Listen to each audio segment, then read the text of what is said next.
Chaired by Professor N. Varaprasad, Adjunct Professor, University of Singapore. And the session has the key speaker, Professor M. Kunyaman, Emeritus Professor, Tata Institute of Social Sciences. However, due to certain inconveniences, he couldn't come over. So instead of that, Mr. Siddiq Raviat, Assistant Professor, University of Kerala, will be presenting his paper. And in this session, we have three presentations by Dr. A. Nujum, Professor, School of Modern Languages, Aligarh Muslim University, by Dr. C. Krishnan, Vice Principal, Government College, Korancheri, Calicut, and Dr. Christabell PJ and Rajeev B., Research Scholar, Department of Future Studies, University of Kerala. Handing over the session to the chair. Good morning, one and all. Once again, I welcome you all to this intellectual discourse. Now, we are going to have a fourth technical session on international seminar, and as we all know, according to the brochure, we are going to have the continuation of the previous topic, that is policy crisis in Indian higher education. First of all, I welcome each and everyone present here, the dignitaries, invitees, teachers, research scholars, and students for this for your active participation. First of all, I welcome Professor N. Varaprasad, Adjunct Professor, University of Singapore, who is going to chair our session. He is now managing partner of Singapore Education Consulting Group, a wide spectrum consulting service that provides policy advices, strategies, and training for governments, ministries, agencies, and institutions. I welcome you, sir, on behalf of IUCA and Department of Economics to this session. Thank you. And as you people already know, our key speaker was Professor M. Kunyaman, but unfortunately he is not present here. In his absence, Mr. Siddiq Rabiat, Assistant Professor of Department of Economics, Kerala University, is going to present his paper. I welcome you, sir. You too, sir. And the presenters of this session will be Dr. A. Nujum, Professor, School of Modern Languages, and Dr. Christabell PJ and Rajeev B., and Dr. C. Krishnan, Vice Principal, Government College, Korancheri, and Calicut. I welcome you all for the session. Thank you. Well, good morning, everyone. Welcome again after the tea break. We are now going deeper into the policy crisis, and I hope that by the end of this session, maybe some solutions might emerge, because it's one thing to analyze the crisis, but it's another thing altogether to know how to get out of the crisis into a solution finding mode. As you know, Emeritus Professor Kunyaman is unable to be here, so we have Assistant Professor who has been rapidly promoted to Emeritus status to read the paper, because it's a very important paper. Unfortunately, I noticed that even reading it might take 1 hour, so we don't have 1 hour. I've asked Siddiq to try to condense it and see how much we can go, because this is a long session. We have indeed 4 speakers, 4 sessions. After the main speaker, we also have 3 other presentations. So we need to stay on time. We are starting a bit late, supposed to be 11:30, it's almost 12 o'clock. So we need to speed up a little bit down here, okay? So please carry on. Good morning. Thank you, Professor Varaprasad. And first of all, in the outset, I would like to tell that how I am going to do justice to this paper, which is a brilliant paper and which is a very long paper. And in the absence of Kunyaman, I cannot actually, replace in any way, both in his verbal presentation as well as this, delivery. But we tried to put the things in brief, some of the important portion which I felt. That's it. And if even there is clarification within the paper, if it comes in, I'll respond it. Otherwise, we can't. So with this introduction, I would like to actually read. The paper is on higher education in the context of development. So in the extent mesh-worked globalized economy, development spanning technology, innovation, management and marketing is knowledge-driven. A knowledge economy with its knowledge workers must be enmeshed in the knowledge society. Both higher education and development call for a relook. Irrefutably, instrumental role of education takes precedence over instrumental significance. Higher education must provide a skill kit required for the time to time without at the same time compromising liberatory as well as transformative role of education.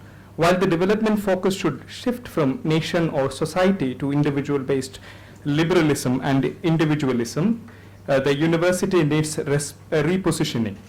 The university should produce leaders, particularly thought leaders, the product of freedom and discursive processes. Now, freedom needs anarchy. Hence, there is no gainsaying the fact that anarchy on campuses should be revivified and fostered. The metastasis of casteism and caste prejudice are rampant in the Indian higher education institution, depriving them of their secular ambience and democratic character. These affect faculty appointments, students enrollment and topic selections for research, etc. While the state should follow a hands-off policy towards academic matters, strong state and social interventions are needed to eliminate social discrimination. So inbreeding and nepotism, all these are actually part of it. So the lead motive of this paper is that repositioning of both higher education and development is necessary in order to gain full spectrum, understanding of the dynamics of the transformation taking place presently, as also availing of positive or putative as real benefit of the latest after modernization paradigm shift vis-a-vis globalizations, while minimizing to the extent possible to downsizing thereof. This stances is based inter alia on the realization that going against the global economic headwind can be unavailing and ricocheting. So there comes the question of development. What is it? Whose? What type of? And what for whom? So development is a tricky, titillating question. Questions such as what is development, what type of development, development of whom, or whose development, etc., are yet to be settled.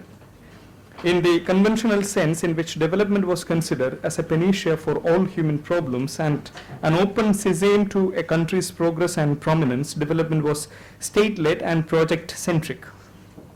A hegemonic group emerged and arrogated to itself the divine right to think for the people, scholars thinking for the people, expert formulating programs for the people, officiating implementing programs or projects for the people, political parties undertaking people struggles, and lastly and more dangerously, NGOs working for the people. Now people, a non-entity and an assumptions, had no role in their own development. They were the object of development. Gradually they become the object of domination. Development becomes an instrument of silence and control.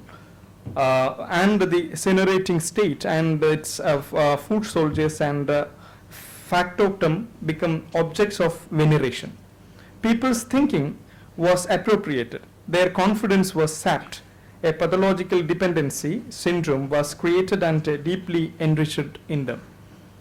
So there comes two proposition, that is his interest in the human development as well as human right approach. Nonetheless, the HD approach, human development approach, had the advantage of putting the human being at the center of the development discourse and practice, both as the source and the end of development. A further advance was made by conflating human rights and human development, which was quoted from Sen, and Sen does not postulate a causation between, he is criticizing that Sen does not postulate a causation between the two. The desirability of having or ensuring both was clearly established. Subsequent thinking made out a case for human rights to human development. Now, the next proposition which he makes is development is dead. So in the post-Second World War period, ironically, even as development was becoming a desideratum and more significantly an ideology. There were also scholars advocating not only alternative development but also more emphatically alternative to development. This was based on the realization that even if an economy's performance was stratospheric, that did not mean that everything was hunky-dory about society. So it goes without saying that the devil is in the detail. Some more discerning thinkers and activists wrote the obituary and epitaph of development and started talking about the post-development era. The process was completed in the post-1989 period, when the right moved farther to the right and the left moved to the center of the political spectrum. Now, where comes the lack of development is a symptom, not a cause. So state has failed as a development agency. After all, state means power, and development is not about power. People are demanding an agency non-teleological role. The poor basically needs emancipation from various sorts of domination, exploitation, and oppression. They need freedom, and this needs liberty, individuality, and dignity, and private property is the only means of ensuring these inalienable and parametric qualities. We need to go back to liberalism and classical individualism. The post-de Regeste era demands that the focus on the individual must be enabled to achieve progress through the rationalization of his or her full potential. Then fact is that nobody can develop anybody. Empowerment through entitlement or property should be the datum on which to start. The state should undertake a program of equal distribution of property, then it should leave the development field. A laissez-faire state encapsulated in the minimum state maximum governance, defending the country and protecting the people is a prerequisite. People should be left free to go for any education they like, to acquire entrepreneurial and occupational ability to participate in the competitive world, to win success and live with decorum. And in this stage, the state should play an enabling rather than leading role. In other words, they must get modern education and engage in gainful economic activity and participate in decision making in every field and at all levels, rising from subordinate to equality with one another is what poor required. And that calls forth acquiring leadership qualities and initiative. These are essential and possible as liberalization and opening of the economy creates numerous opportunities as never before. Programs such as financial inclusion, right to education, the novel startup ecosystem, and several other back-to-back reform measures visualizes and pursued provide unprecedented openings.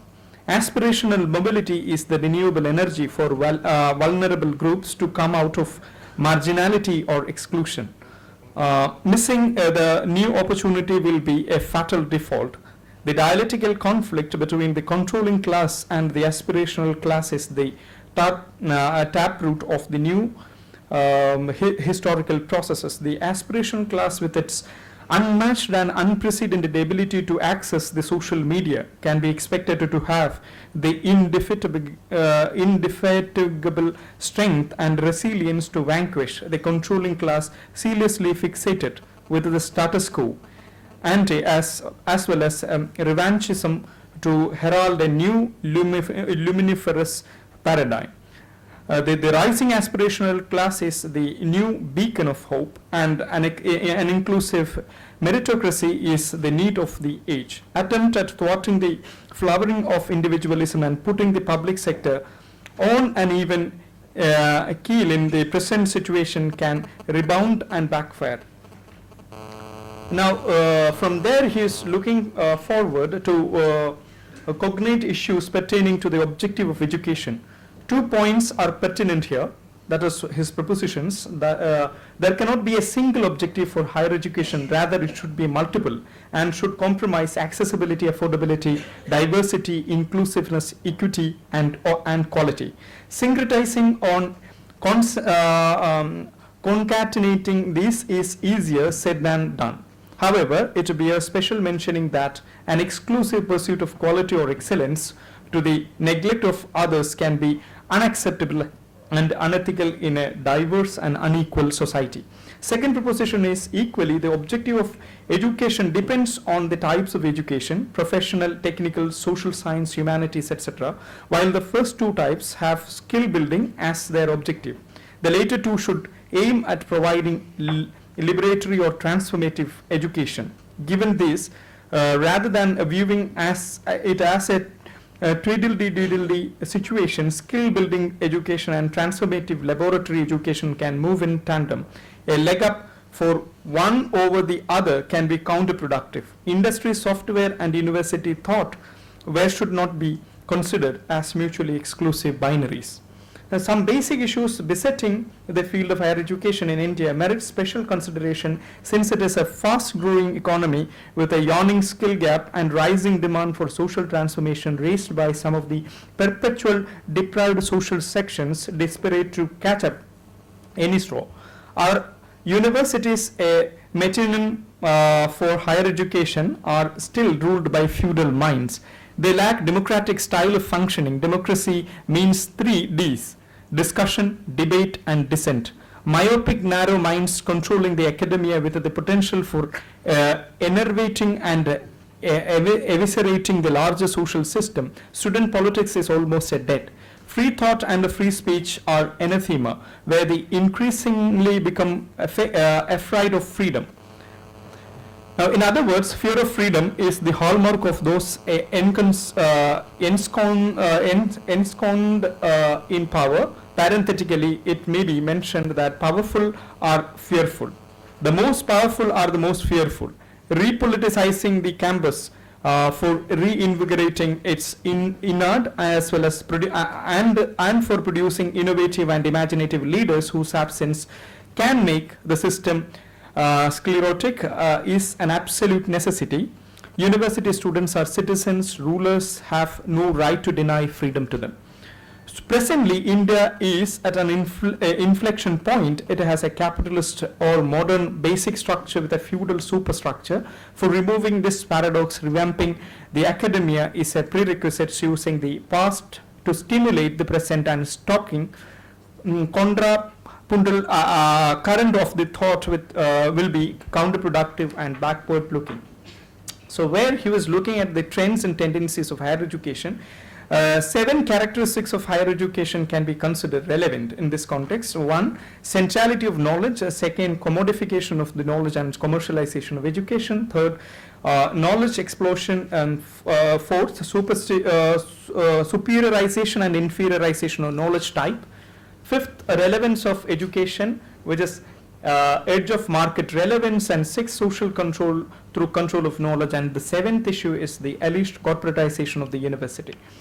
So continuing and institutionalized inequality in this context is very relevant, where given the upper caste long legacy and pedigree in education and scholarship, their advantage in the academic sweeptakes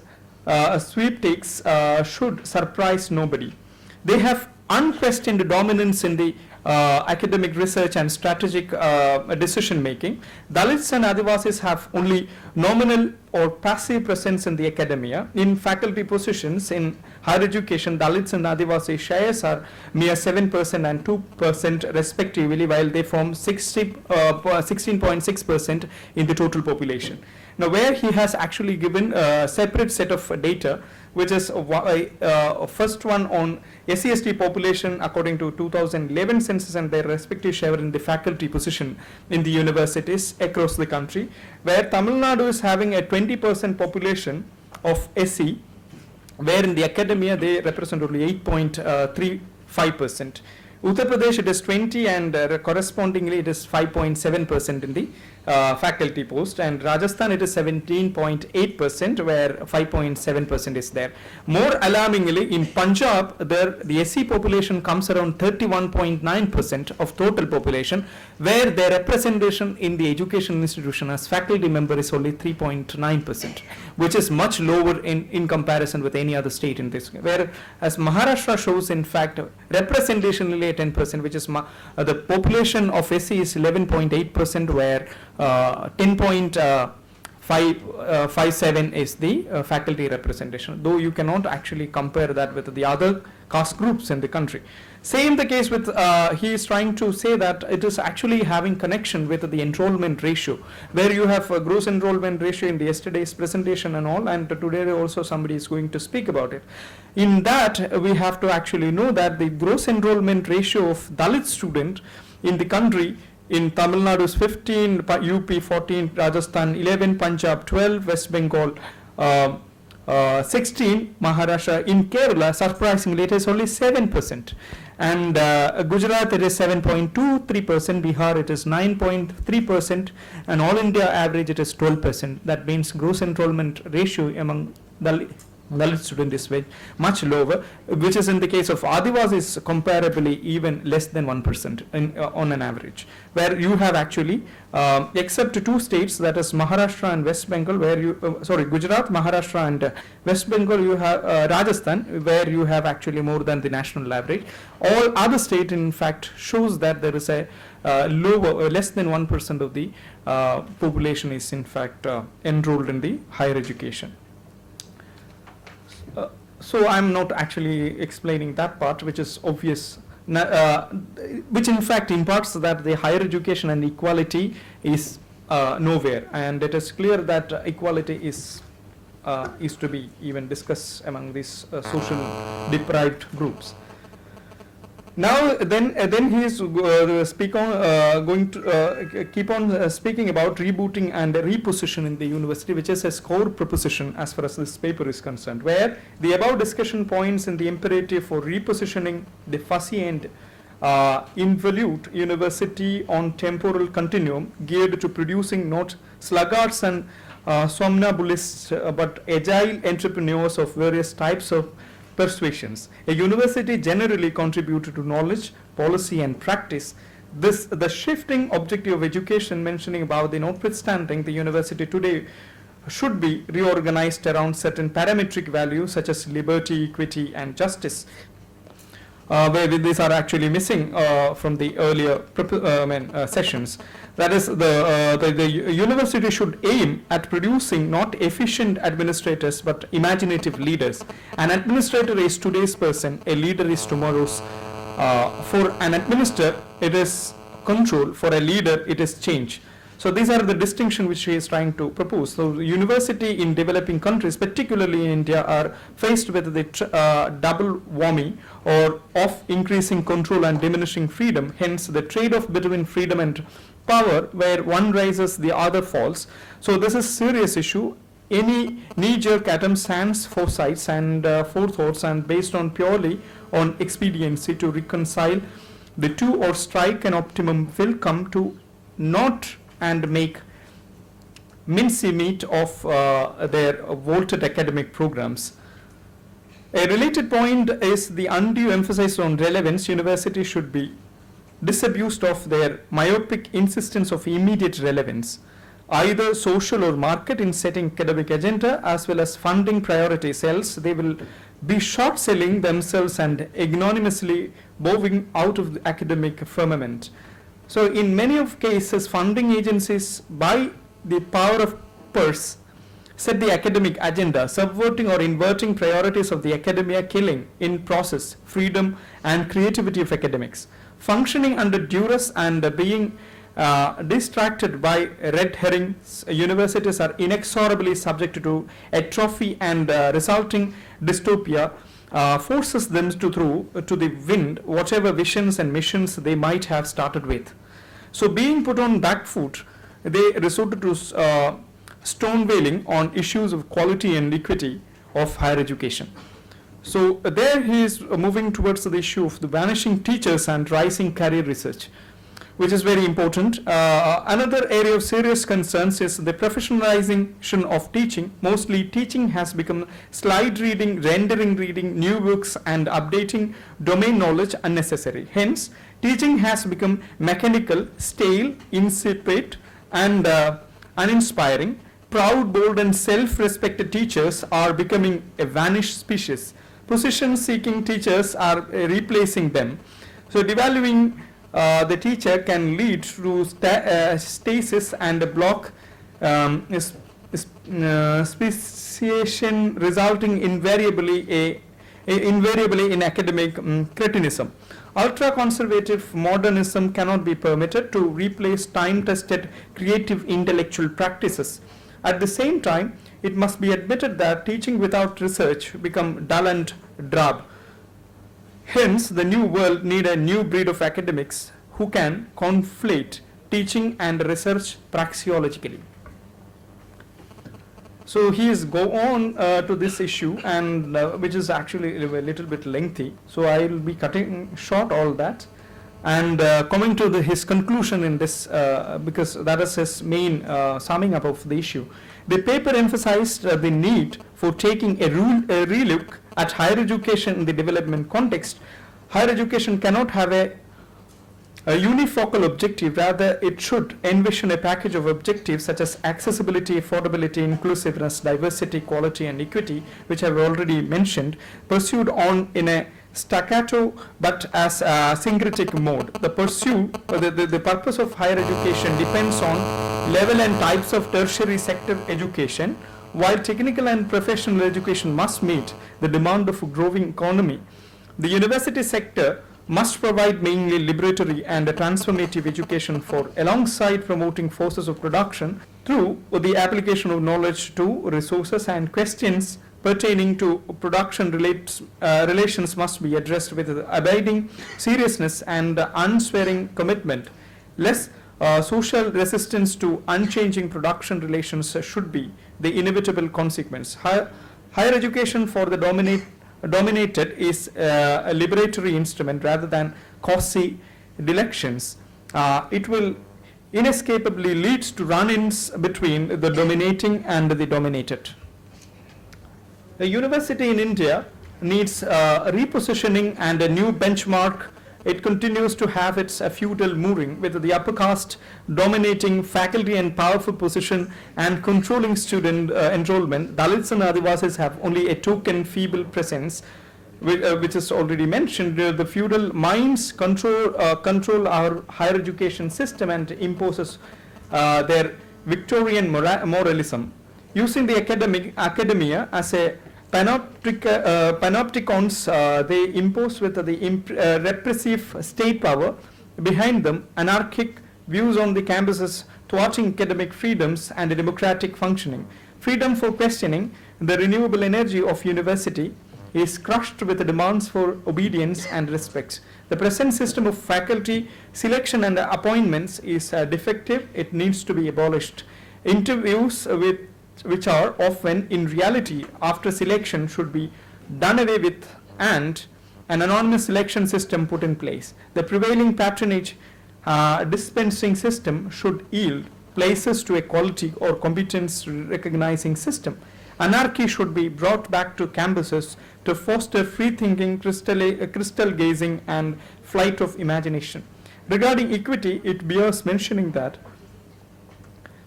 through formalized or institutionalized education, equality cannot be brought about. Higher education reproduces and accentuates the existing unequal structure. Higher education is neither an equalizer nor a secularizer. For attaining equality and secularism, strong political and societal action is called for. Academics should not be asked to bite what they cannot chew, nor can they be asked to heal ailments with which they themselves are afflicted. Also knowing far better, they may not be prepared to shoot themselves in the foot by advocating measures for revamping the academia. So the academic should be clearly delineated from the social. The distinction of the two is important for policy reasons. The social should not be left to academic hucksters strongly and deeply modern medieval muck. As the university is part of society, more often that not much of the social garbage is thrown onto the campuses or even into the classrooms. The feudal and ultra upper caste super mesicist who rules the roost in the academia are the trusted handlers of the social garbage. To be sure, it is unrealistic to expect to accomplish all this in one fell swoop, but given social determination, it is not impossible. The paper has also presented kaleidoscopic view of evolution of the development discourse, it takes the position that development as state-led and project-centric is past. Development is dead. The focus should be it is ending in. Focus should be on individual, whether the underpinnings of liberalism, individualism. Development should be innovative, driven rather than state, that is bureaucratically driven. State is an instrument of oppression irrespective of whether politically it is led by right, left or center. In the field of development, state is miserably failed. Cranky institutions.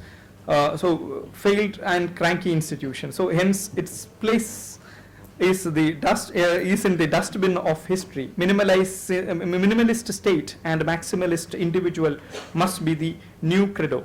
Decentering the state and recentering the individual brook no delay. Thus the individual become the subject of development rather than its object, and the architect of her destiny is the crux of the matter. The role of the state is that of an umpire and not a player.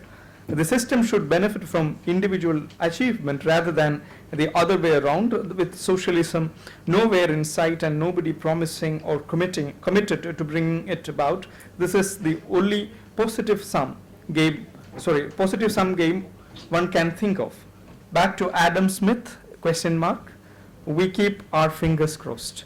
Finally, as we still need the academia, warts and all, purging it to visceral negativism and diffidence and putting it on recovery tracks in steps with a fast growing economy, and ultimately making both grow simpatico with each other are not an option but an urgent necessity. Thank you very much. I don't know how far I...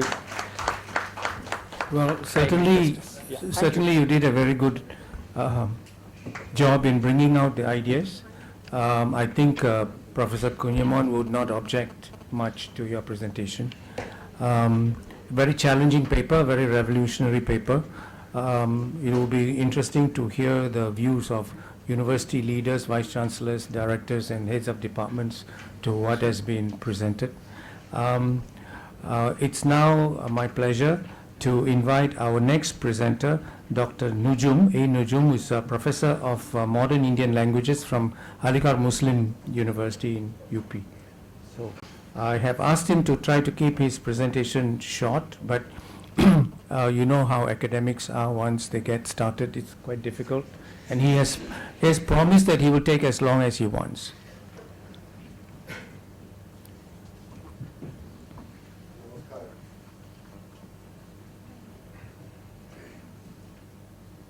Privileged to be here for presenting a paper from outside of economics. I am from the discipline of Malayalam. I am teaching Malayalam there in Aligarh Muslim University as a professor. So I am an outsider of economics and at the same time I am an aspirant of economics. First of all, I am very thankful to Professor Abdul Salim, who is pursuing the objectives of alternative economics. It is very, I am appreciating him because we have to seek alternative economics for India, otherwise we will be die. At the same time, I am very happy to be with Dr. V.N.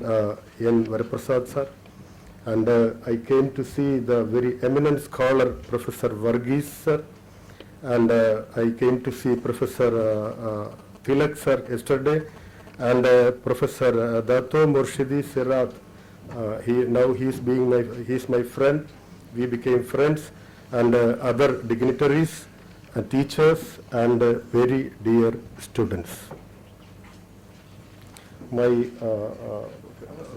Yes, he asked, sir, he asked to brief it within 10 minutes at first.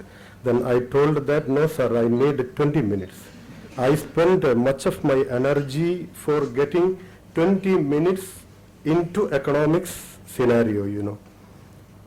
So I want to say something to you, I want to ask something you as an aspirant of the economic prosperity of India.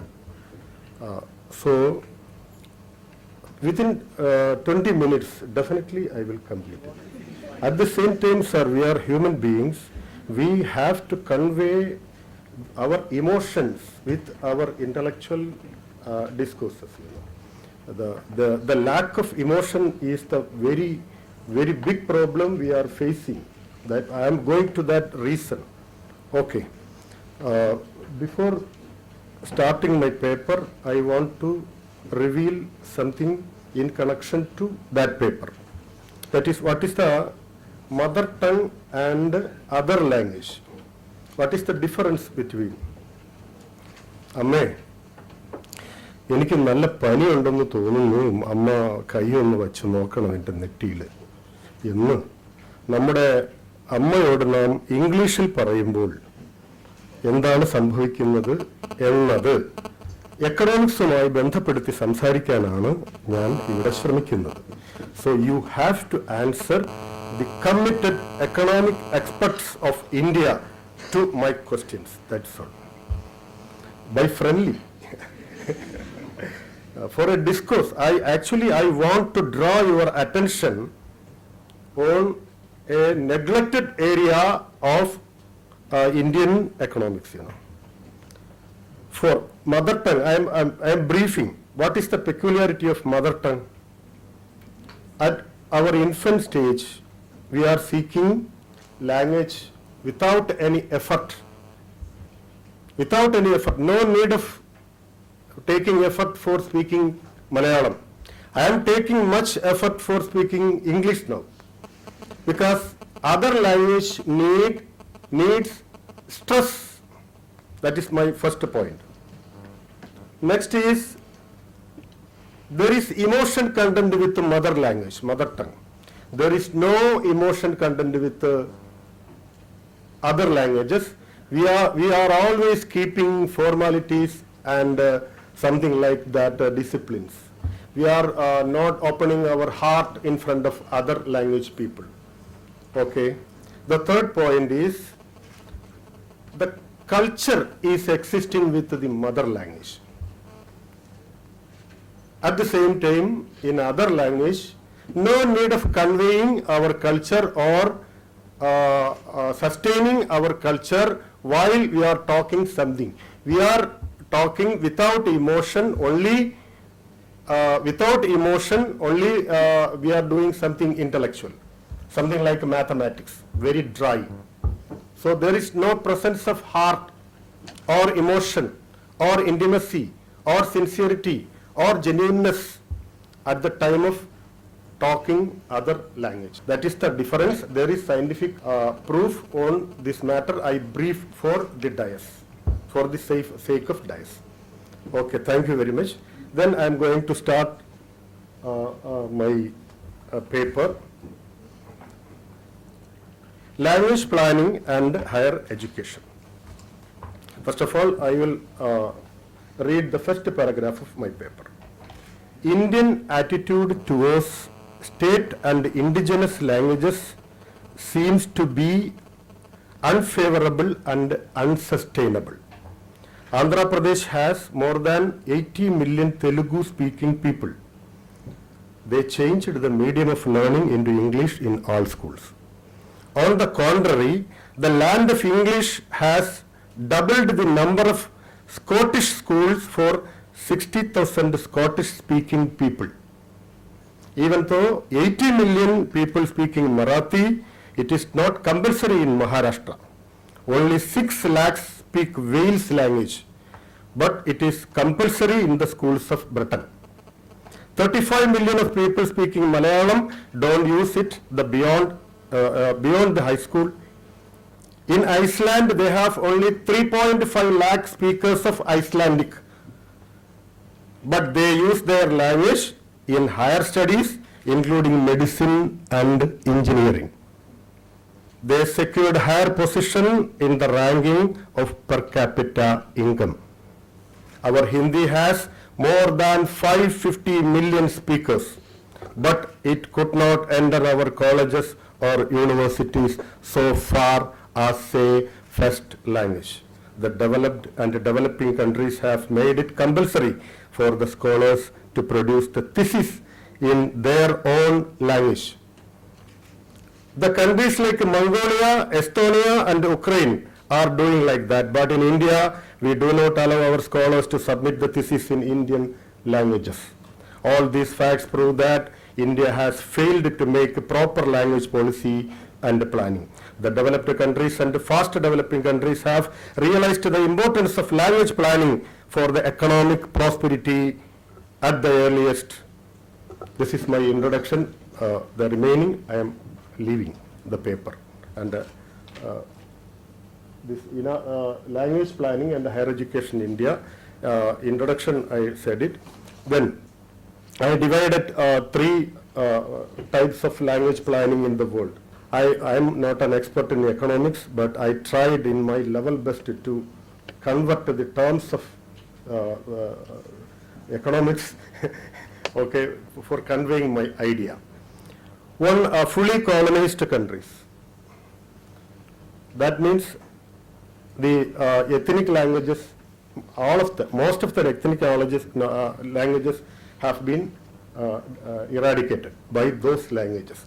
Example, America, New Zealand, Australia. There are some ethnic languages there. Then partially colonized. Example, India, Pakistan, South Africa, some of the countries, etc. Then regional languages, that is China, Japan, Russia, etc. English is the language of India, that I revealed earlier. Then what is the statistics of Spanish speaking people? Actually in Spain population is 47 million, I think 48 maybe, 46. Speaking people of Spanish is 470 million people all over in the world. Studying, speaking the students by students 559 million people. See, only in the original Spain population is 47 million. Official language in 22 countries in the world. Master languages in America, the first one is Spanish. In 19 countries, I think, 19 states, I think. Then English, Dutch, and French, and Dutch. Then what about India?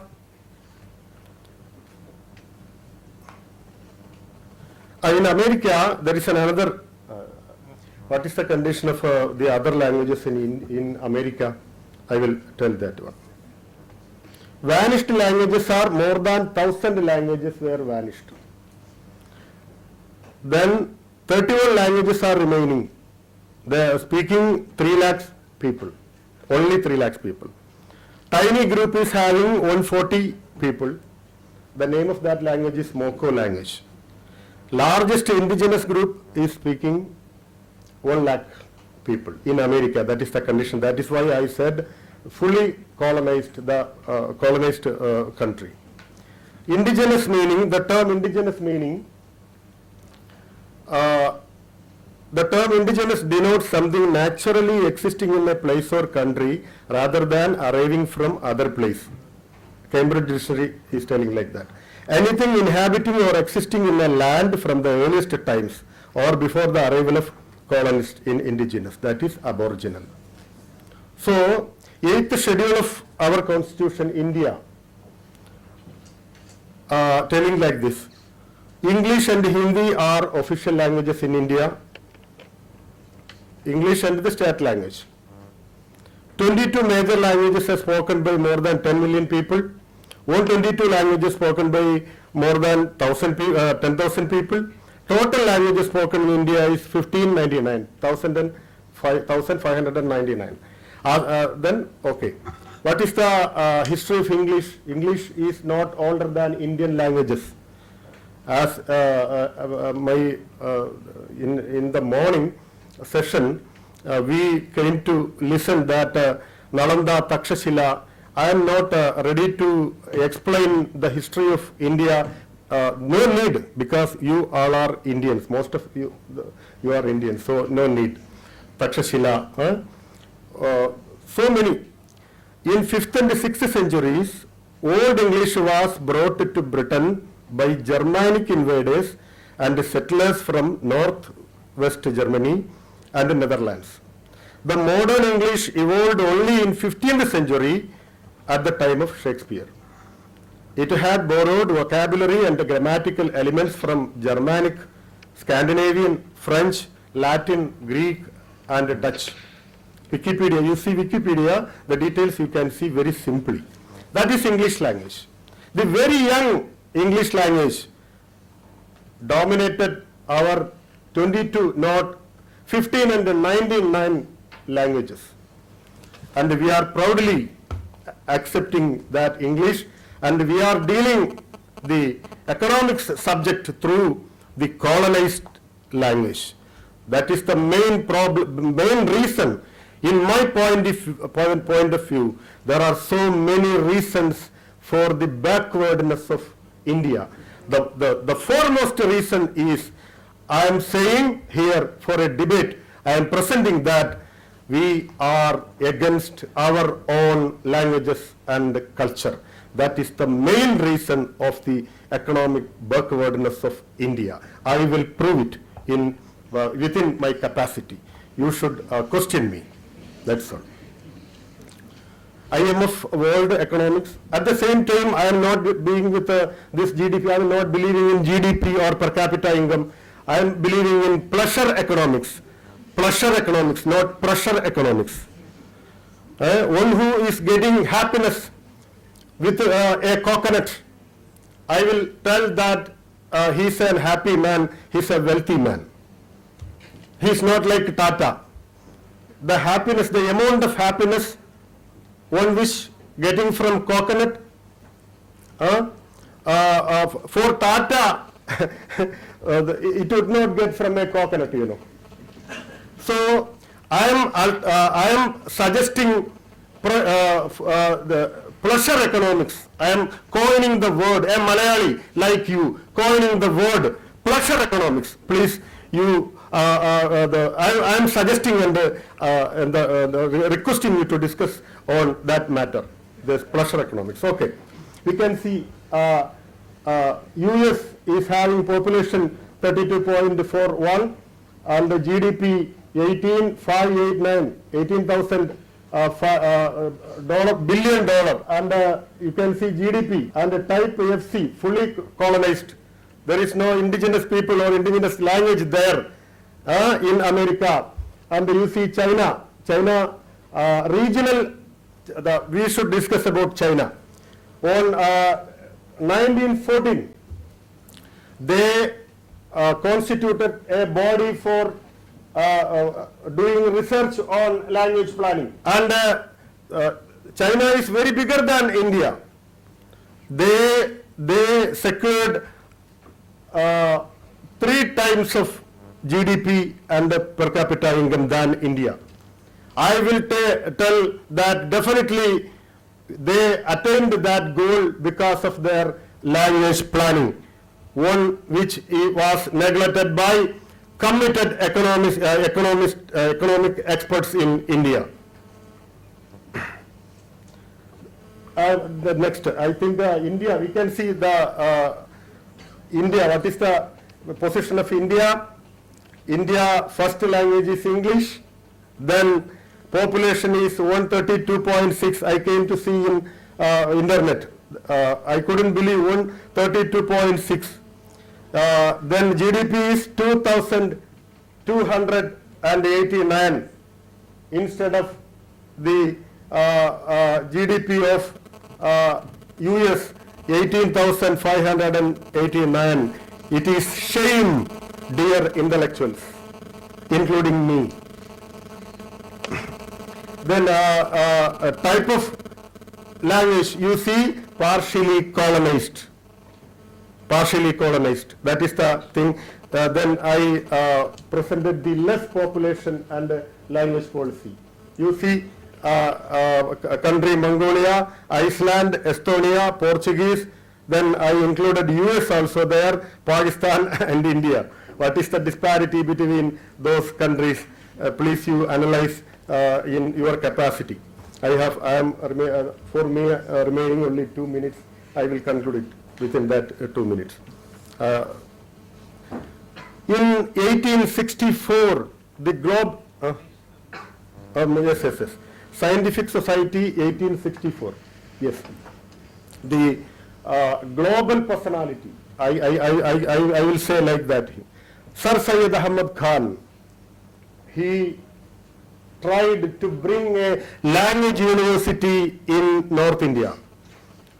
He submitted a memorandum to governor for giving permission for the establishing for a language university. They accepted their arguments, but they told that we have no fund for giving a language university. In 1864, he recognized that the importance of Indian languages for the prosperity of economics. Earlier to 1870, Sir Syed Ahmad Khan constituted a scientific society and tried. Then he established a scientific society. What was the objective of scientific society? Tried to translate the worthy content of science into Indian languages and argued that Indian people should get educated in their own languages. That is Sir Syed Ahmad Khan. The very patriotic of Indian, we can see in Indian history. Then what our Mahatma Gandhi told, more than 150 times Mahatma Gandhi repeated about Indian languages and the connection between economics and Indian language. In Young India, Mahatma Gandhi wrote, "It is my considered opinion that English education in the manner it has been given emasculated the English educated Indian. It has put a severe strain upon, please listen that word, strain upon the Indian students, nervous energy, and had made of us imitators. The process of displacing the vernacular has been one of the saddest chapters in the British connection. Then Mahatma Gandhi, once again in another part, he continued. Mahatma Gandhi observed in another occasion, to give millions knowledge of English is to enslave them. The foundation that Macaulay made of education has enslaved us. Okay, I am a bypass I am creating to concluding my paper. That is this one. Language planning, Subhash Chandra Bose, I am leaving that one. He also commented on this matter. Observation of United States, please. Observation, this is not Mahatma Gandhi, this is not an Indian. These are not Indians. India continues to consider English as their noble language. A very few pro-English people are standing against the shifting of their first language to Hindi and other than Indian languages. English is considered as the essential, next one. English is considered as the essential medium in business, commerce and science. The skill in English is necessary for higher posts in India. This language attitude damages the economic structure and created like caste discrimination and leads India to detain permanent backward status. This is the observation of United States Congress in 2006. You can see India Diversity, Use and Policy, the paper. You can get in internet. So I am concluding my paper. This is the conclusion. It is too late to realize that regional or all languages can only make a country to equip economic prosperity. The countries which produced higher GDP per capita proved it. In India, regional language should be first and official one.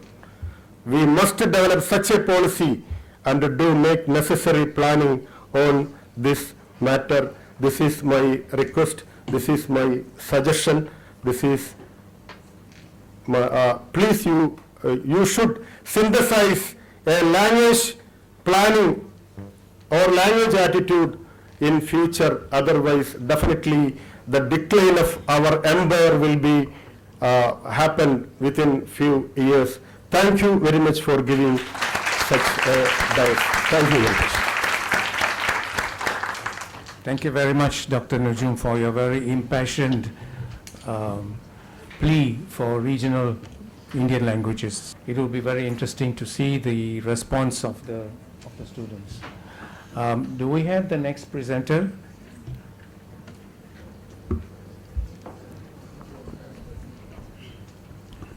Dr. Christabell? Yes. Presenting now is Dr. Christabell, PJ, Assistant Professor, and Rajeev B. Research, and of the Department of Future Studies in the University of Kerala.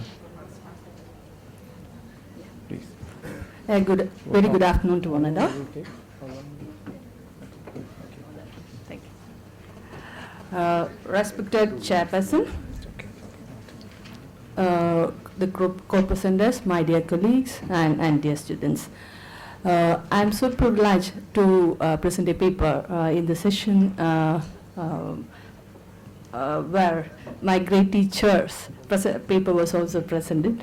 This paper is actually a result of a project funded by Kerala State Higher Education Council, and the title of the paper is No. I want the first slide. Yes, that's it. And the title of the paper is Gender Participation in Science, Technology, Engineering and Mathematics Education and Emerging Challenges to Innovation in India. Rajeev has been helping me for preparing this paper also.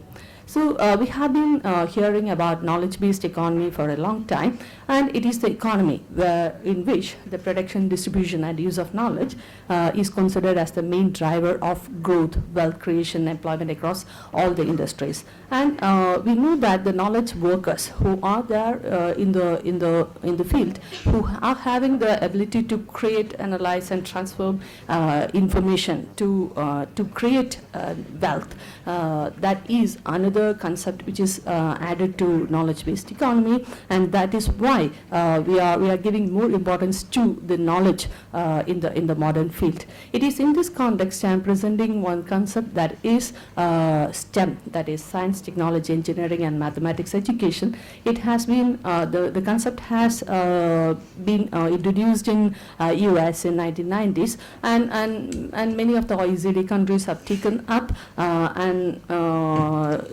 they are very much concerned about the jobs and the people who are trained in STEM over the years.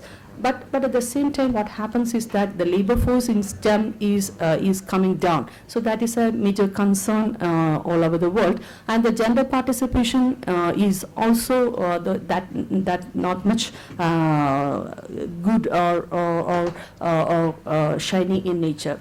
When we look at the scientific research in India, we can see that we are having about 2 lakh full-time researchers. When compared to US, it is very less, that is 12 lakh.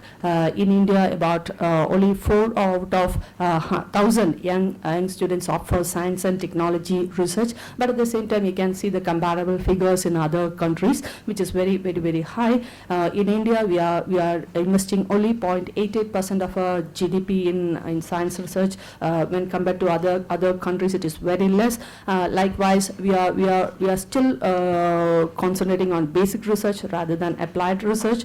So we are in an acute talent crisis when we compare our country in the global front.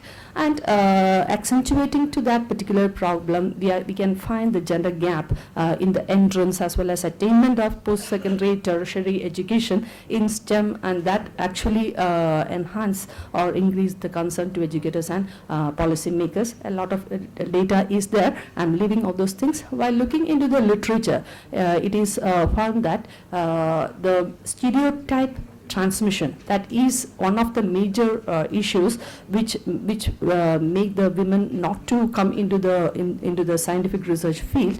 But on the basis of the literature, I have set some objectives starting from the level of STEM participation in India, Kerala, and in different fields. What is the participation and what is the level of or the contribution to innovation and so on. I'll go through it in detail in the next part of the presentation. The data which I have collected, including secondary and primary sources, the reports and other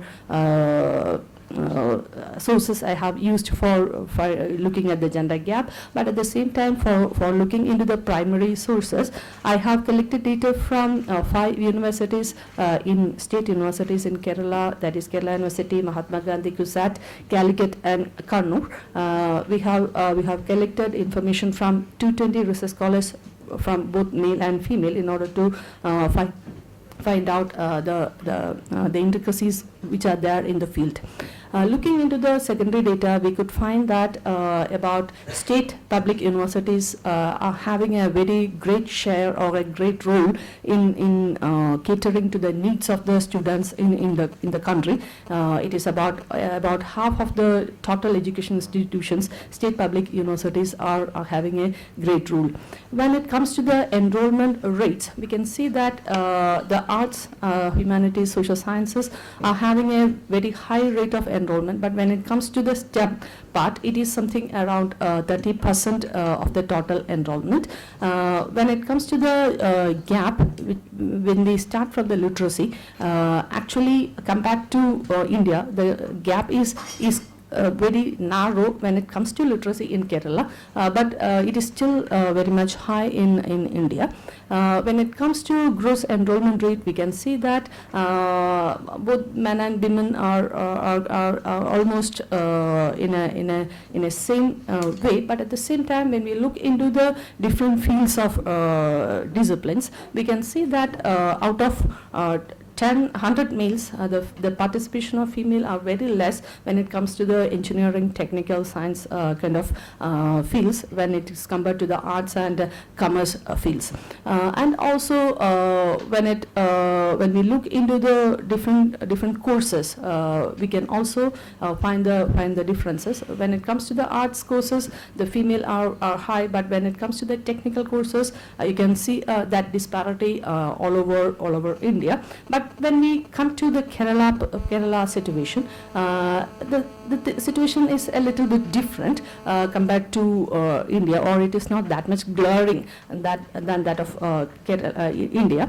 That is, in many of the levels, you can see that the women are more, and even especially when it comes to post-graduation, about 75% of the total students who are studying in different institutions, they are female. But when it comes to BTech and other courses, naturally there is a gap.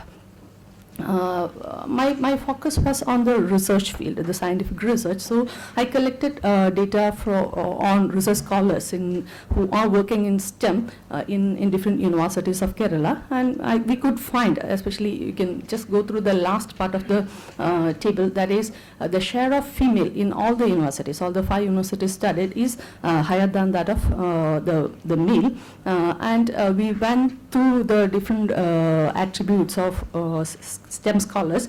We could find that in all the different schools, again the females are very high. The mean age is almost same, and the women from rural areas, they are more in the research field. But when it comes to the publication, also we can't find much disparity in different years. The publications are not that much coming up.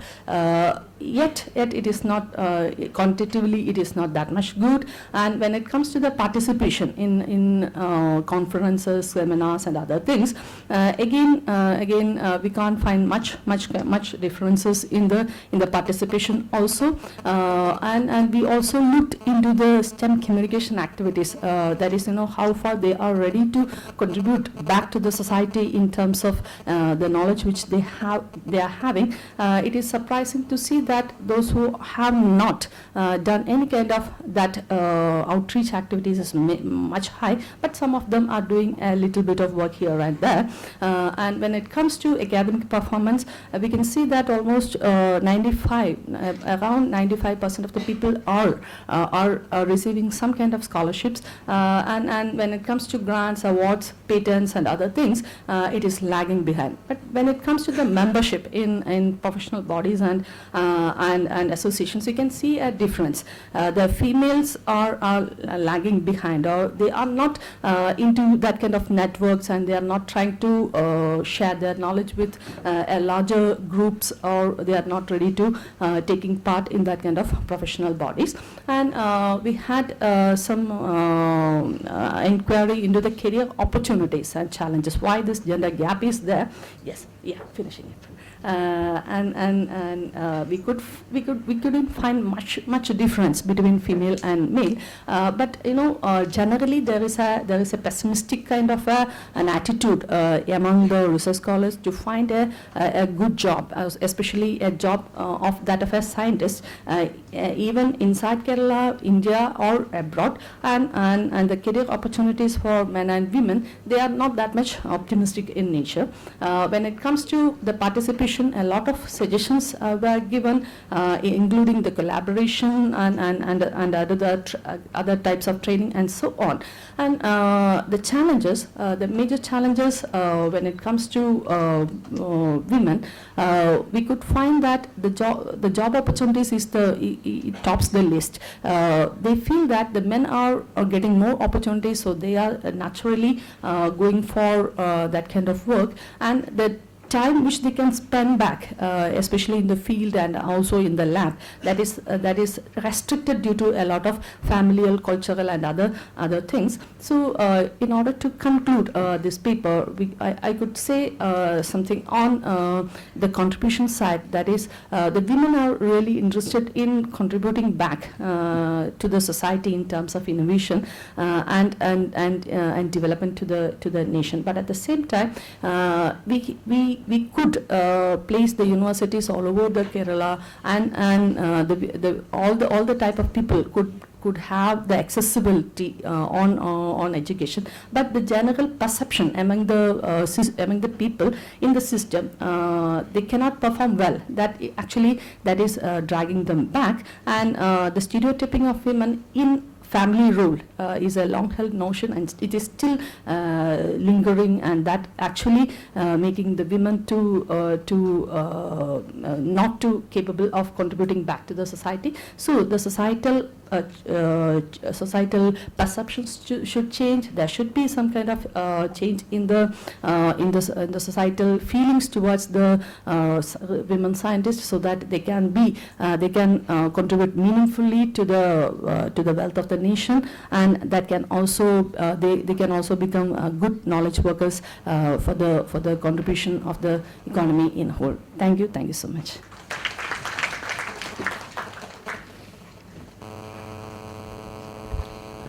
We had very varied presentations on use of regional languages and diversity and inclusiveness. And now, for our third presenter, Dr. C. Krishnan, Vice Principal of Government College in Calicut, is going to talk on whether our universities are financially sustainable based on the study of 4 South Indian universities. Dr. Krishnan, please. Respected Chairperson of this technical session, Dr. Varaprasad, my close colleagues in the Department of Economics, Kerala University, Dr. Abdul Salim, Dr. Manju S. Nair, other distinguished professors and friends. It is extremely great pleasure to be here today to tell you something about some of the crises which Indian education is facing today. So I have taken a topic which is whether the Indian universities are financially sustainable. So we all know that along with a lot of conceptual revolution taking place after the globalization in Indian educational context, one very important aspect is that of finance. Are our universities are capable of providing quality education in India by generating its own resources? So this study is a wider study which I am now conducting with the financial assistance of the Indian Council of Social Science Research. funded by it. But for this, no. But for this particular seminar, I have collected data from 4 universities in Kerala to see whether these 4 universities which I have taken are financially sustainable.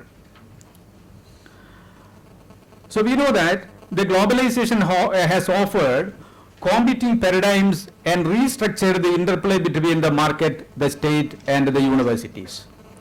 New terminologies such as borderless education, cross-border education, transnational education, transport education, internationalization and commoditization of education, etc.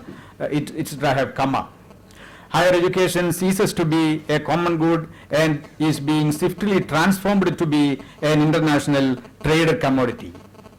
Globally, it can be seen that universities are on their efforts to shift themselves towards a self-sustaining mode from the grand accepting mode. The demographic dividend seen in developing countries exercise more demand for higher education. But the global meltdown and alternative uses of financial resources constrained higher allocation to university education. So this is the basis in which this paper has been prepared. So let us see what are the international experiments with respect to the financial strengthening of the universities. For example, one of the most popular and most sought after technique is the switching over to the financially sustainable universities all over the world. For example, EUREC, it is a European Commission project which studied the internal working of universities and how the national planning and funding arrangements can affect the knowledge production process. Many have taken advantage of this report to earn income from sources other than government. This has promoted what today is called the entrepreneurial university, a term brought to public attention by Burton Clark in 1998. And also the European University Association, EUA. It has a membership of around 800 universities which examined how these 800 universities are functioning and what are the major sources of funding for them. So you can see that all over the world there has been a consensus regarding the generation and mobilization of resources by the university system itself to offer quality education. But in India also the same process has been discussed by various committees. For example, in the Indian context you can see various committees like, I will come to that, the budgetary constraints. Yes, of course. Yeah. So the main problem is the budgetary constraints and also the high fiscal deficit. That makes actually a stumbling block in many of the universities to provide quality education. So it is in this context that my study is placed.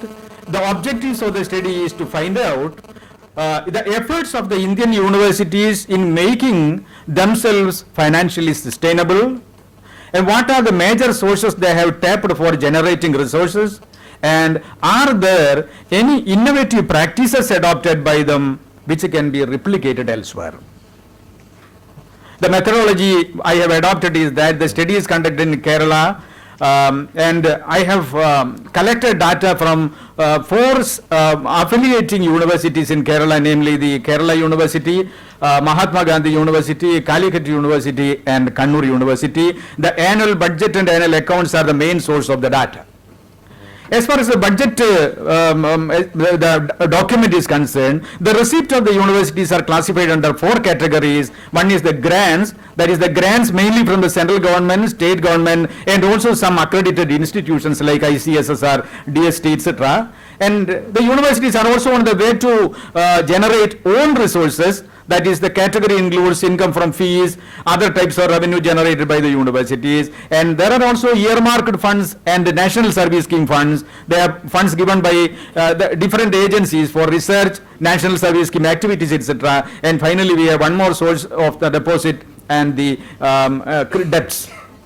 So if you look at the pattern, you can see that what is the current status of Indian universities with regard to its finance? The first row, that is own resource. What is the percentage of own resource? And above that you can see the grants. You see the 4 universities, you can see the grant, that is the grant provided by the government, state government, central government, UGC, etc. forms a major source of revenue to the major universities which I have so far analyzed. So in grant, around more than 50% of the grants are the major source of grants to our universities. Then if you look at the Kerala University, their grants on an average for the last 4 years I have taken, from 2007-8 to 2013-14, more than 50% of the total funding of the university is mainly from state government grants. Their own resources, that is the effort of the university in creating resources, it comes only to around 28%. And the very important point I would like to address is that what is the component of internal resource generation? Many committees, for example, the Punaya committee, the Paili committee, so many committees I have just mentioned in the report, all of them have insisted that the university should try themselves to generate their own resources, don't depend on grants.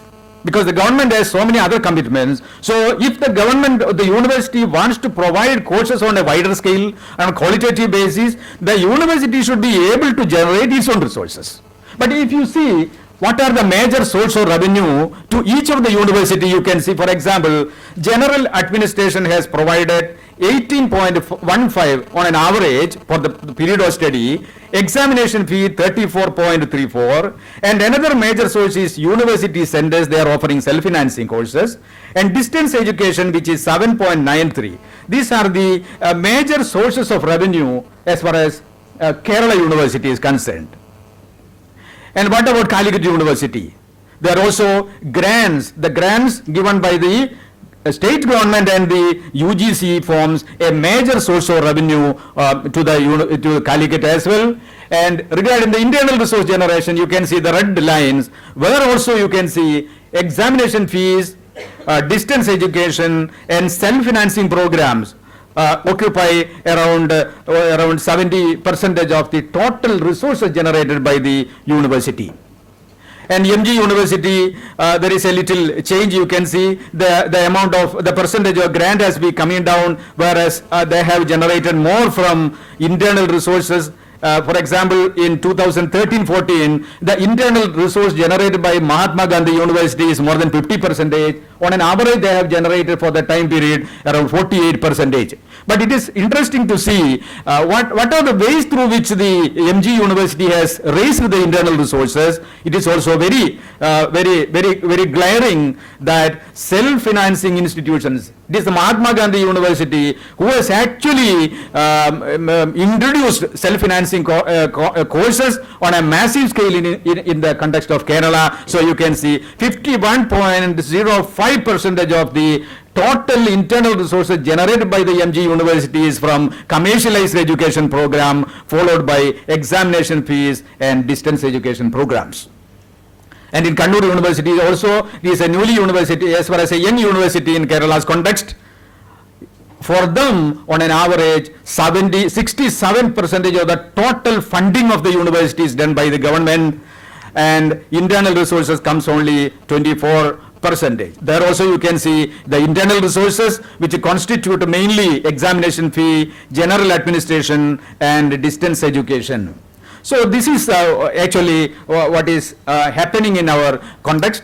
So the question is, how long the universities under our examination, that is in Kerala case, sustainable in the future? Because the government, it is in financial stringency, and universities also facing its own problems. The Vice-Chancellors and the registrars are standing in queue before the ministry for getting funds and grants.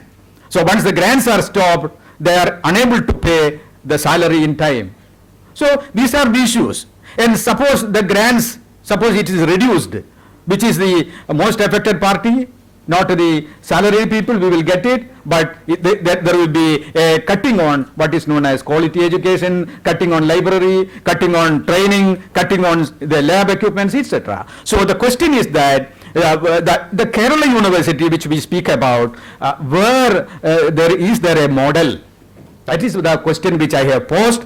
Whereas in other countries, just I will mention, for example, in China, in Russia, in USA, everywhere there have been a lot of new ideas that have been operating. For example, in China, China University encouraged the universities to conduct contract research, undertake joint projects with enterprise, business, social organization and other branches of private sector.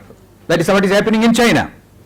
And China adopted the concept of cost sharing and cost recovery in higher education financing. They have introduced educational taxation and allowed the institutions to generate funding by diversified sources. What about the European universities?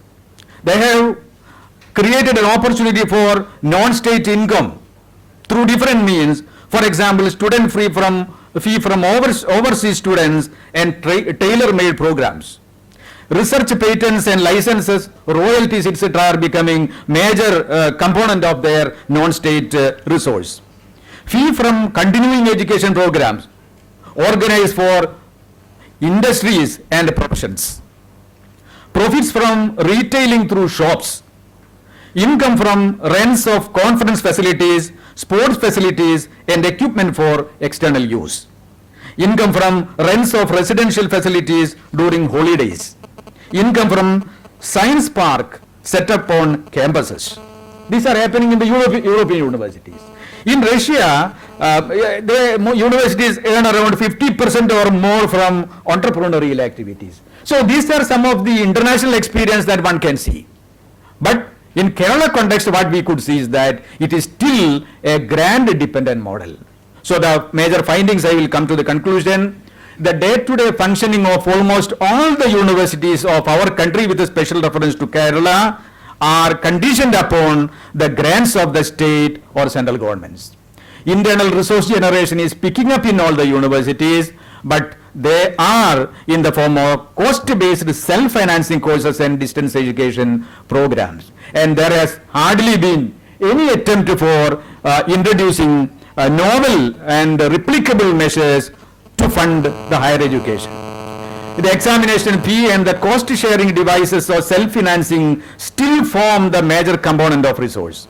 Innovative techniques for generating resources such as consultancy projects or knowledge-generating devices that can contribute towards the sustenance of the university are yet to be picked up in the context of Kerala. The fiscal deficits and financial stringency of the state compels the higher education institutions to resort to alternative sources of finance. University can think of increasing internal revenue through consultancy on a wider scale.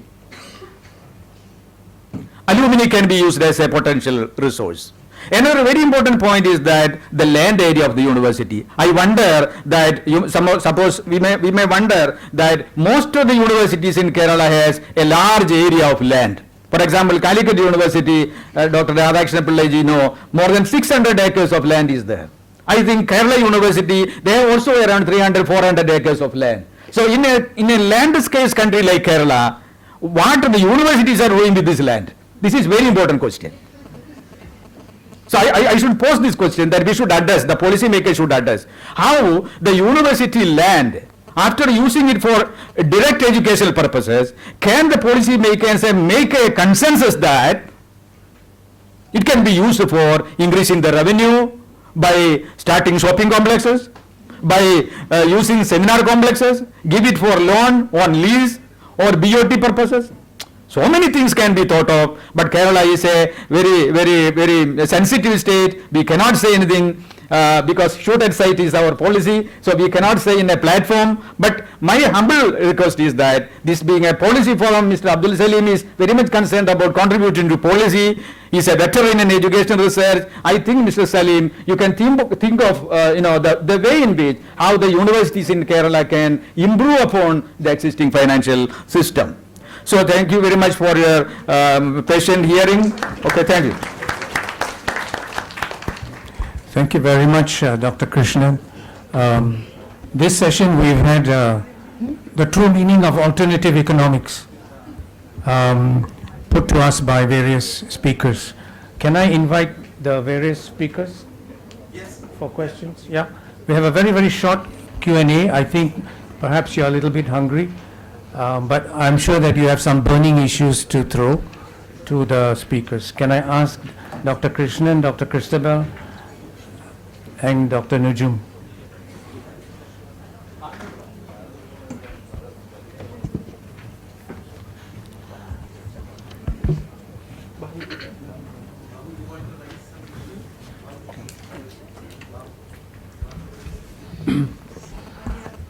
It's well past your lunch hour, so let's make this short and swift.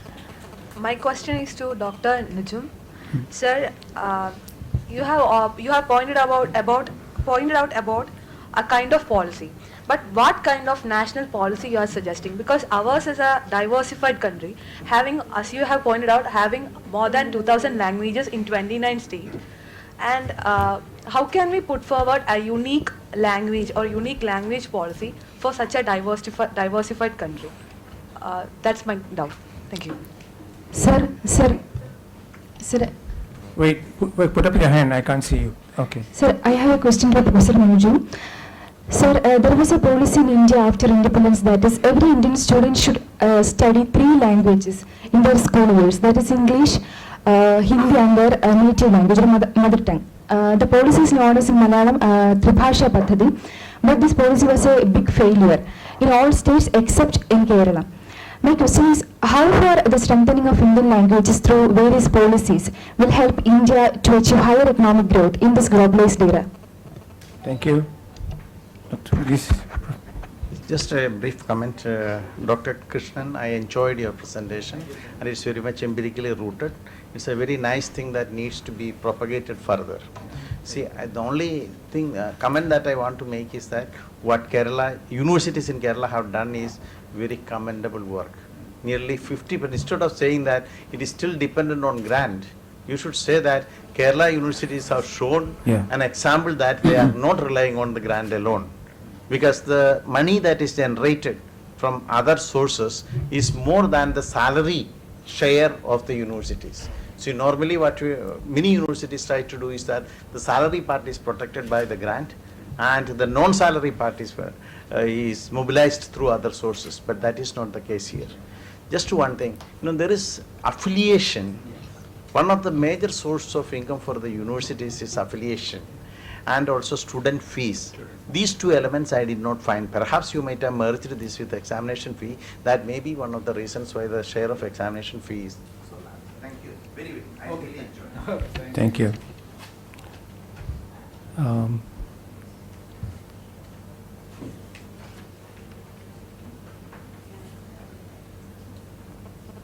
Can you switch on the mic?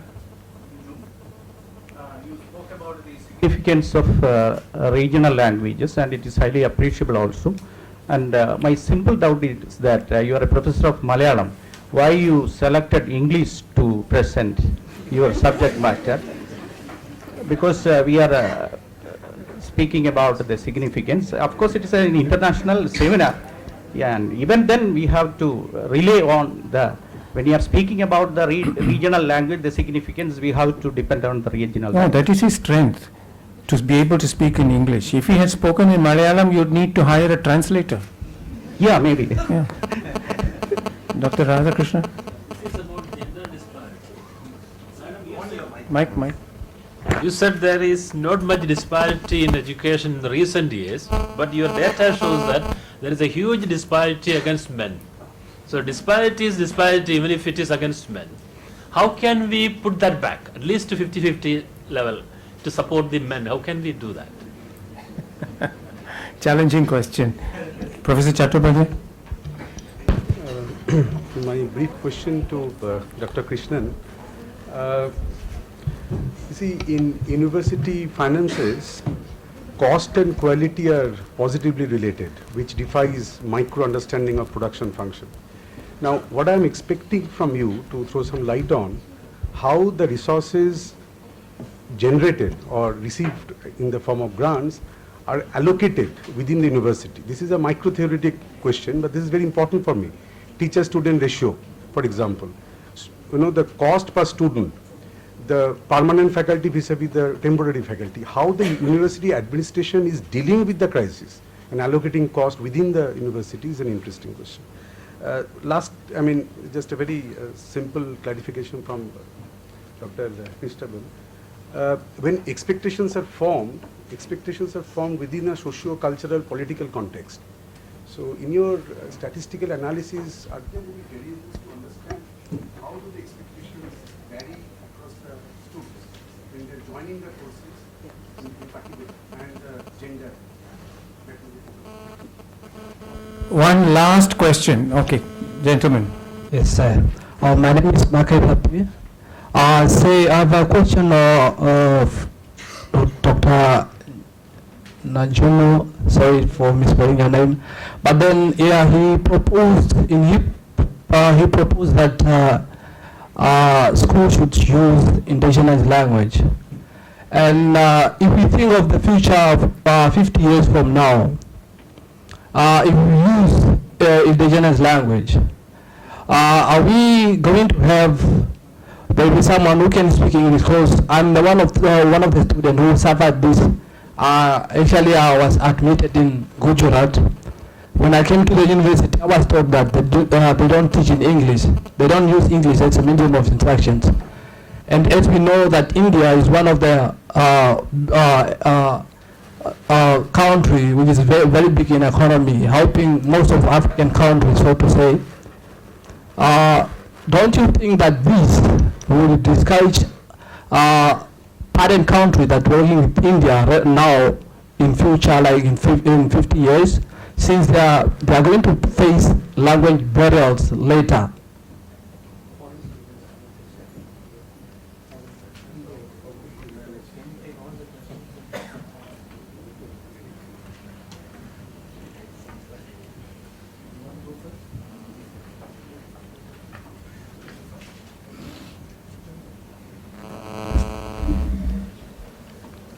Actually, all of your questions are welcomed by me.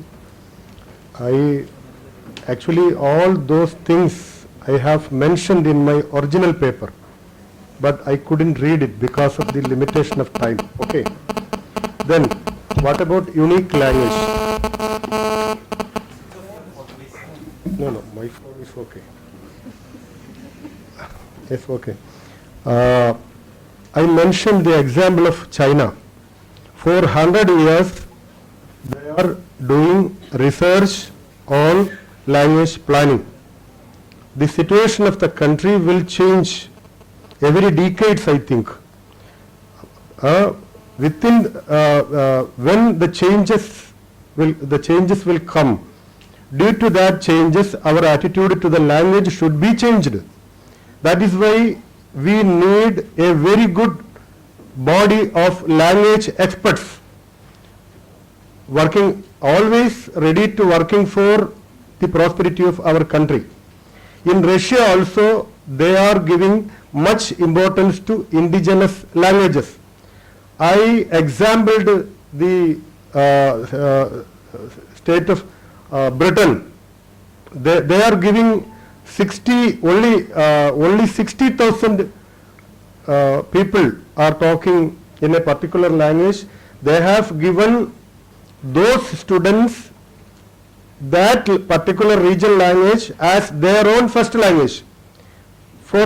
I will please allow me to explain it. A system of language means a system of knowledge. A system of knowledge since the inception of the prehistoric age to the contemporary age. One language means the knowledge is all of the knowledge, the wisdom is locating on that language. If a language dies, a wisdom of the particular ethnic society will be died, you know. So the developed countries have recognized the economic value of those languages, and they decided to protect those languages. That is why we are calling those process as language planning. We have to plan the language attitude in every decade. So if somebody come from outside India, we should provide them their own language in our university. We should provide provision for learning their language in our university, especially in the globalized world, especially in the knowledge marketing world. In India, actually China studied about their languages, and they have constituted a common language, that is Mandarin. I will read one comment from Subhash Chandra Bose, then you will understand it well. Subhash Chandra Bose had advocated on the need of language planning in Indian scenario, and that the language of India, Pakistan, Bangladesh, Sri Lanka, Nepal should be linked by way of commonality in grammar and vocabulary. I think you understood what I indicate by this quotation. So we have to construct the language. We have to we are actually in this century, we all are constructed by the human being, you know. Why not language? We should plan language, we should reconstruct language. At first we should deconstruct it and reconstruct it. So research on this matter is needed, compulsorily needed, in our Indian scenario especially. So we have to find out, we have to explore, we have to solve the problem of language confusion in India very urgently. That is my suggestion in this paper. Thank you, Dr. Okay. Nujum. Dear friends, to me there are only two, not questions, but only observations I feel. I heartily accept your compliments, sir. Actually, Dr. N.V. Varghese, Dr. Tilak, and Geeta Rani Prakasham are the three important personalities in India who have conducted a lot of works in educational finance, and I have referred that. As far as your question is concerned, affiliation fee is included in the general administration in the case of the universities in Kerala, because the affiliation fee, application for courses, all these are in the administrative wing, general and academic wing. So they have categorized in the general administration, not in the examination. Regarding Professor Chadovadhyaya's observation, how the resources are allocated, this is very important, but the final study is on. But anyhow, there is a very important issue that the major resources are generated through the distance education and self-financing institutions, self-financing courses. But the tragedy is that the resources generated from these two sources are not used for strengthening those programs. Rather, they are actually pooled for the general, the working of the university for giving cross-subsidization. That is a very tragedy that I feel. Okay, sir. Okay, thank you very much, sir. Dr. Christabell. Thank you for your questions. Both the questions are really interesting, especially the first one. I accept that, or I admit that the number of men is coming down, especially in our universities. That might be one of the reasons, is that from the data we can see that from the graduation onwards, the boys, they prefer to go for technical courses, so that they get a job very fast and get settled very soon. But at the same time, the girls, they prefer some easy kind of courses, or the science and arts courses, so that they are again left back for doing research. I also have a critical feeling on that particular point, because when it comes to research, how how the students are selected for this kind of programs, it is not based on the aptitude. It is based on their marks, or it is based on that net qualification and other things. Naturally, the girls who are good in academic performances, they get into it, and the boys are left behind. So in order to bring the disparity back, I think some kind of research aptitude test should be conducted before giving that kind of admission to the students. When it comes to your question, sir, actually the purview of paper was about the aspirations. I was looking from the aspiration point of view, because you are in research. If you are in research, if you are passionate in that particular field, then you will find some job, or you can build career out of it.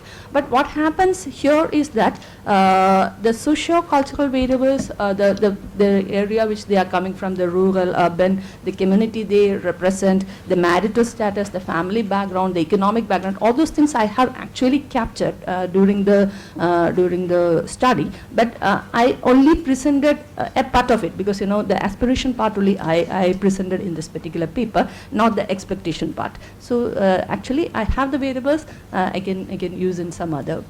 But thank you. Thank you very much. Thank you very much. Can we take that offline? We'll take that offline. It's 1:30 already. I want to thank all the speakers for their great presentation, and I wish Professor Kunyaman all the best in his recovery, and thank Assistant Professor Siddiq for his covering and presenting the paper. It leaves me now to take you back to the, thank you, Vijayashree. The session was indeed a diverse one, emanating extremely different perceptions on higher education. To propose the formal vote of thanks, I welcome Reshma Rajeevan.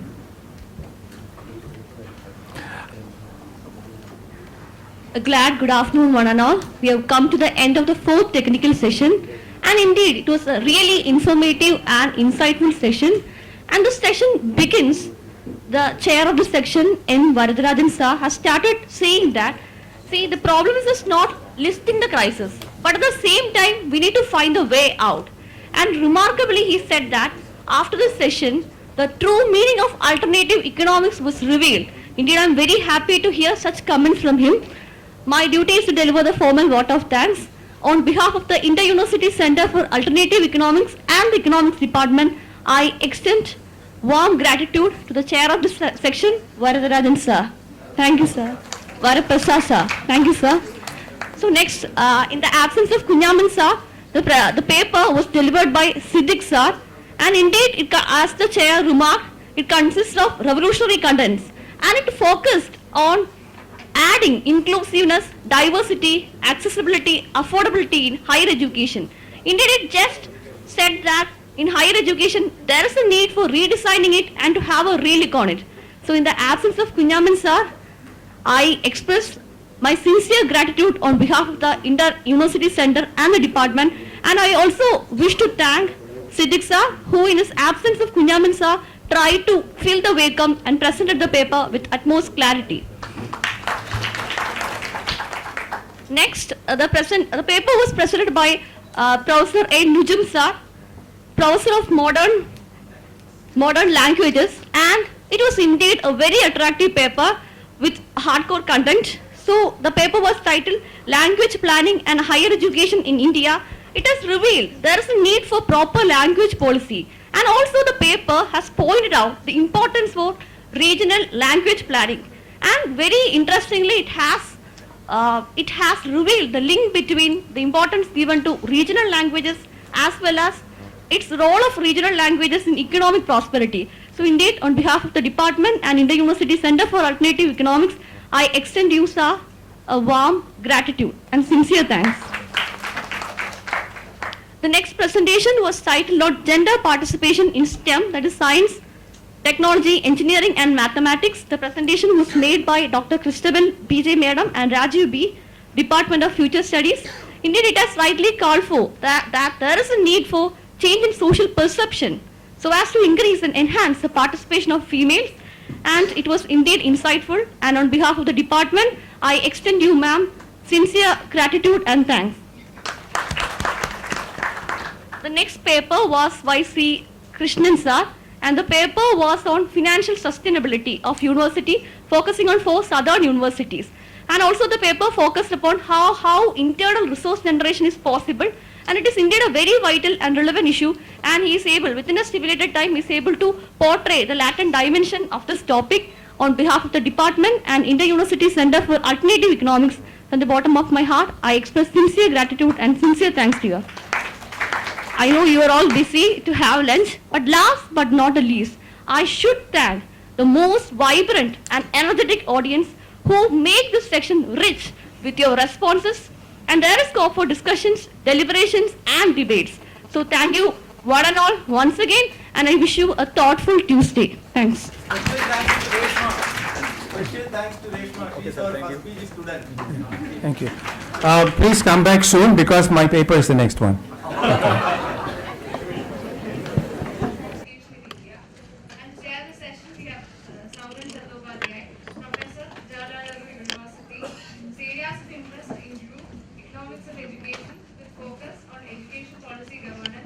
And financing of education.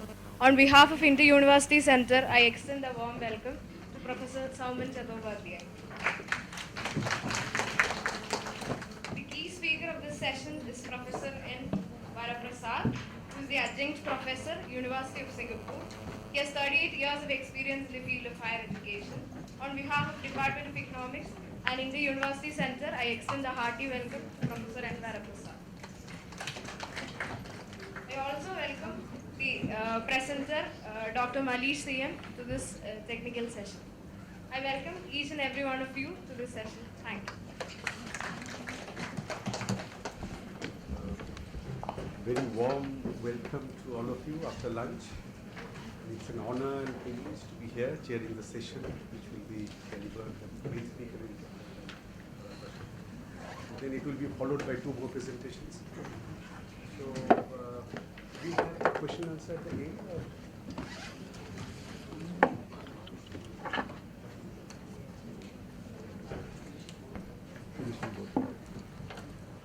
Let me now request Dr. to deliver his talk.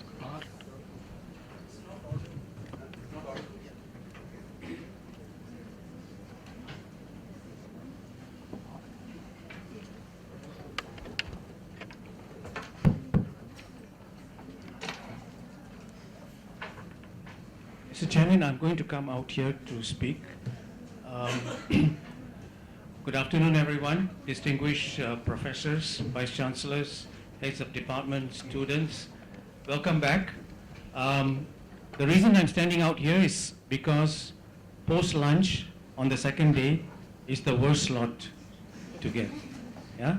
All of us are loaded on carbo, and I'm very sure that sooner or later some of you will feel a little bit sleepy. So I'm keeping a very close watch on you. Yeah? It's also to prevent myself from sleeping. Yeah. I feel very much, if you imagine a spaceship from Mars has landed here, and I feel that I'm the alien that has just emerged. And the reason is, I'm a non-economist. I've never studied policy or economics, so I feel very much out of place in this room, where everybody here from professor to student is an expert in economic policy. My own background, let me just quickly, is in engineering. So I have a bachelor's, master's and a PhD in engineering, in transport dynamics.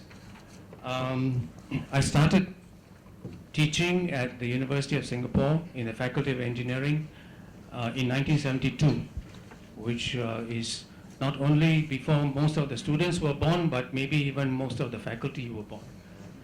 I had, after 13 years of teaching, I moved on to polytechnics, running polytechnics. And I was the founder of one of the big polytechnics in Singapore.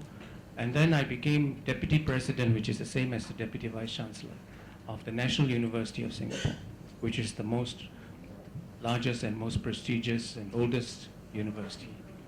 After that, I spent 6 years as chief executive of the National Library Board, which is an interesting position because you not only run the National Library, but you also run about 45 other public libraries and agency libraries and special libraries. So that's a very interesting situation. After that, I went abroad to UAE and came back and started a consulting company. And in this consulting company, we have done work for Oman, for Philippines, for World Bank, and so on and so forth. So I'm very happy to be here and very privileged to be invited by the Inter-University Center and the Department of Economics. So thank you very much for inviting me. I'm not sure what I can do in terms of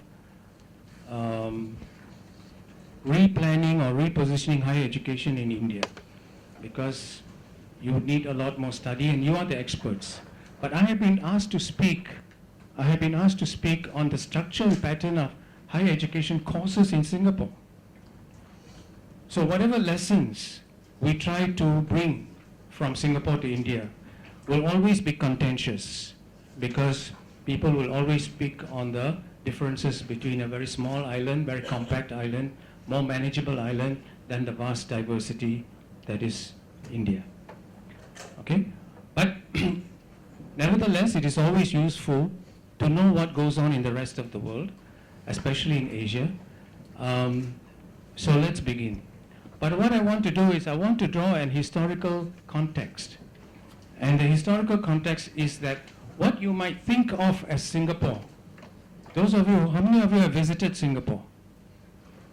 Okay, how many of you plan to visit Singapore? All of you. The idea is that you think of Singapore as a clean, tidy, clinical, well-run, well-governed place. Yeah? But let me assure you, it was not like that. It was not like that, because I have spent my childhood and my growing up days in Singapore. So this is a picture. This is a picture of what it was in the 30s and 40s. Just people making their living off the river,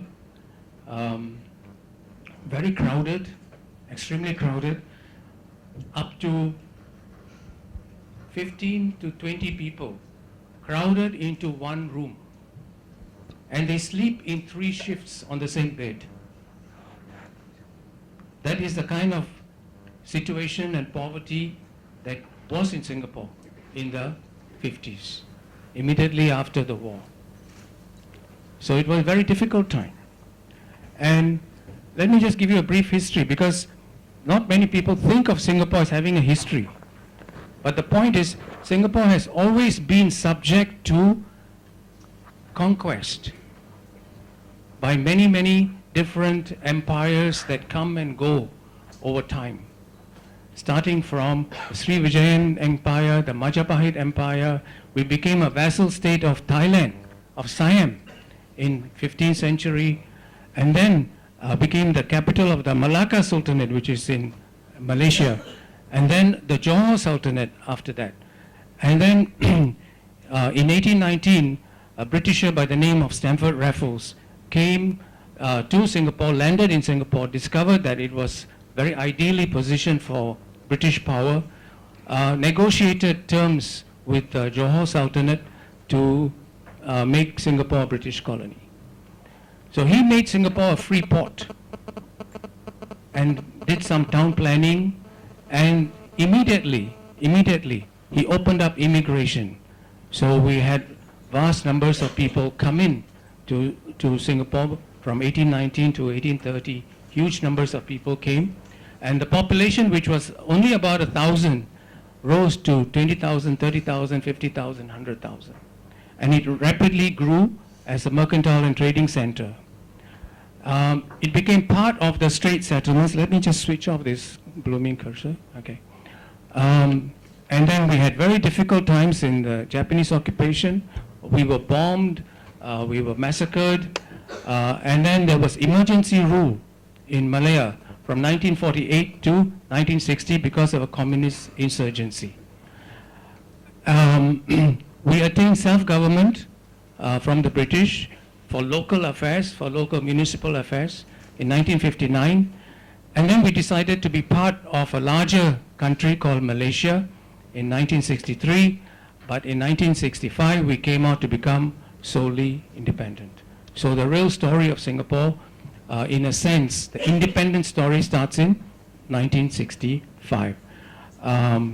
We were a founding member of the ASEAN group of countries, which is currently 10 countries. It used to be 5 countries, now it is 10 countries, to bring stability to Southeast Asia in the post-Vietnam War era, to prevent the dominoes from falling. And subsequently, we had rapid economic growth, and we celebrated our Golden Jubilee last year. That's a brief history. So this is kind of like what people would not know unless you have been to Singapore in the 1950s. Yeah. So this is the typical street scene. And I just want to say that students also rioted. Students also rioted.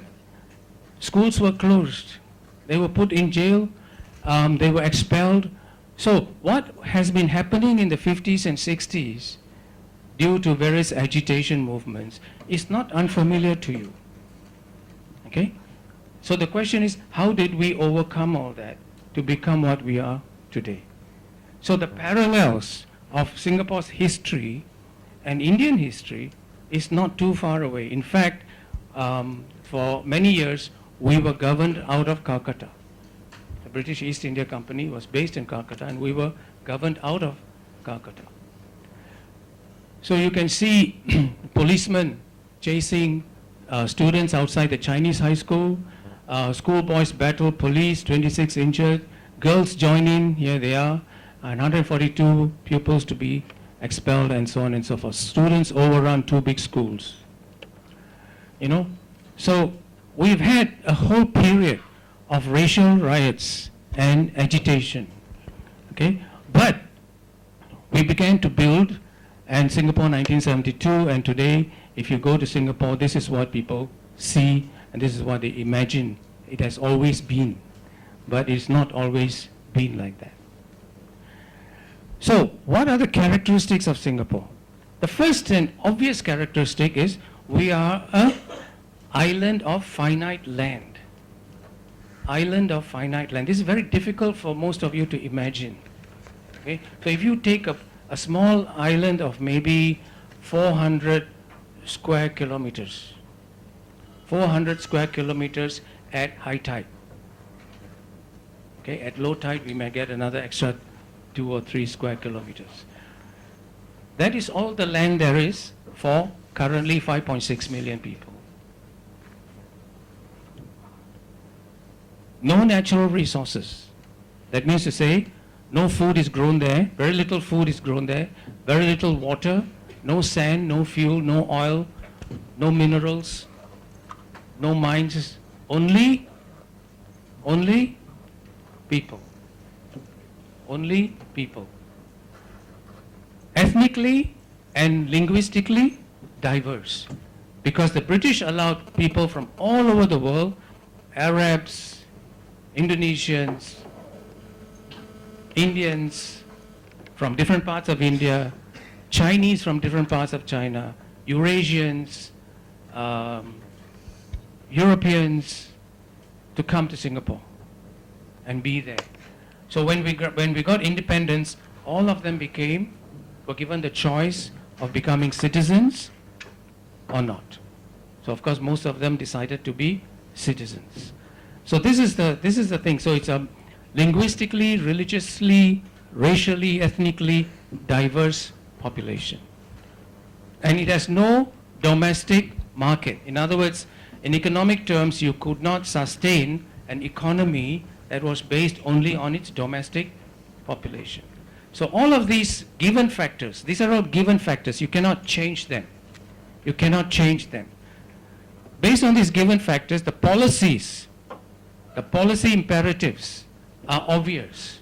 Okay, first of all, given the minimum land size, we have to have strict land use planning. In other words, every inch, every square inch, every square foot of Singapore is planned. Is planned. The percentage of land which is devoted to housing, for employment, for commercial purposes, for schools, hospitals, parks, recreation, healthcare, all of these, roads, transportation, all of these is very strictly and tightly controlled. Okay, we used to have a Land Acquisition Act, which was most unfair, immediately after independence. Now, of course, it is compensated at market value. But in the old days, it was not compensated at market value. The government could just take your land. Okay, it's no longer the case, thank goodness. But they can still take your land, but subject to market pricing. Common language of education. Now, this we have been discussing this. When you have a diverse group of people, the government has to decide what is the common language of lingua franca between different communities.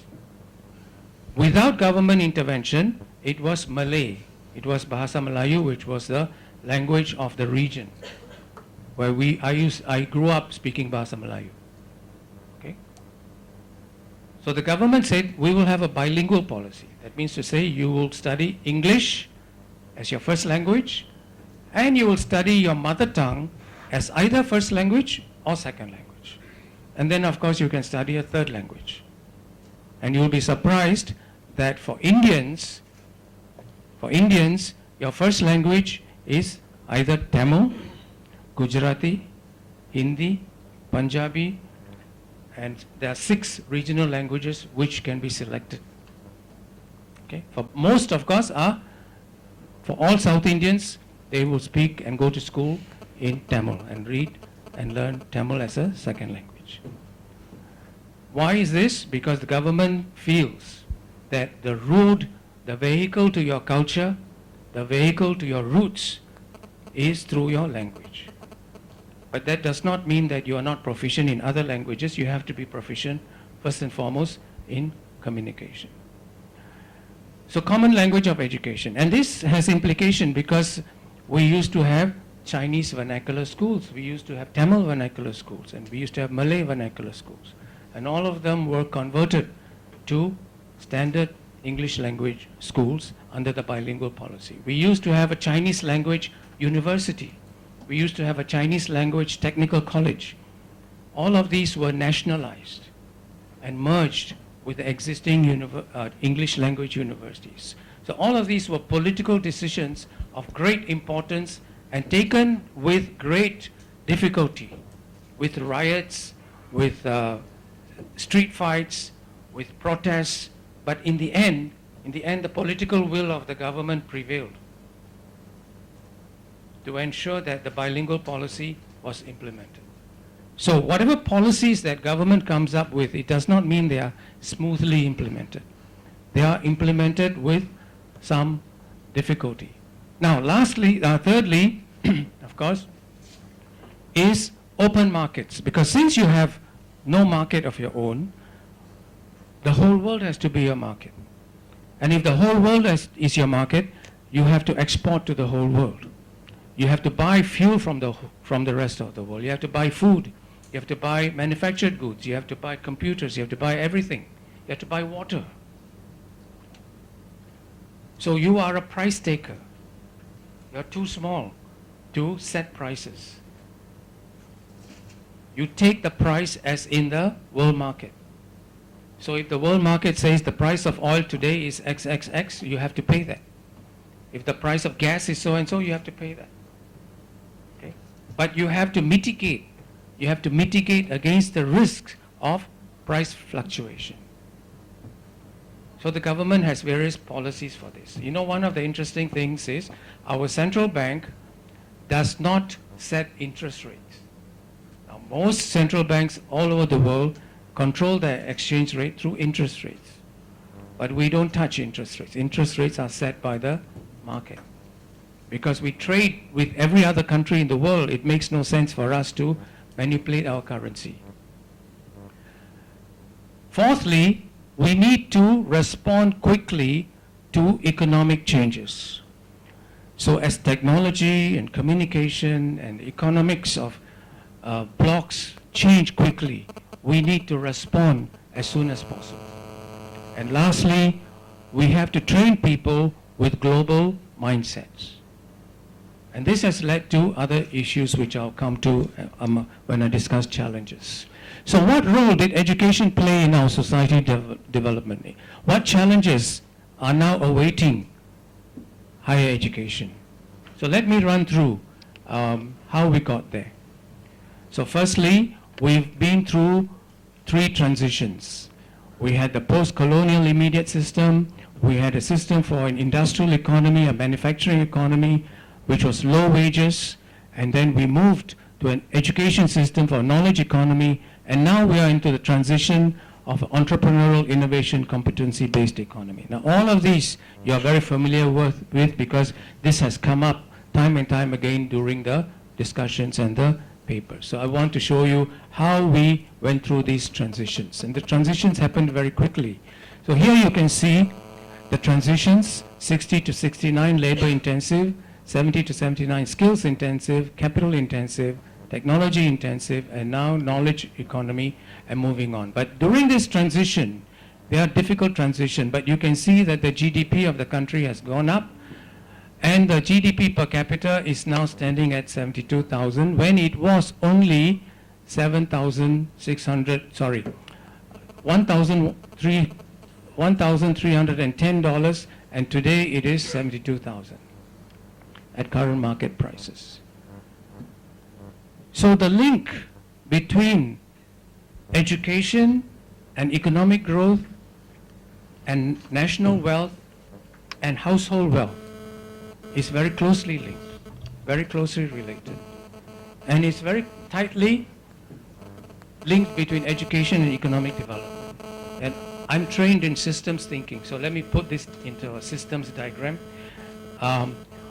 Every time there's a crisis, every time there's an economic crisis, like for example the Asian financial crisis and so on and so forth, there will be a huddle. There will be a huddle like in rugby, okay? The politicians, the technocrats, businessmen, workers, unionists, educationists will form themselves into a national think tank.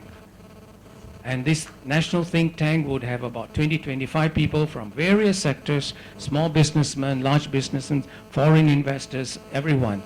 And then they will divide themselves into different groups, okay? Different groups.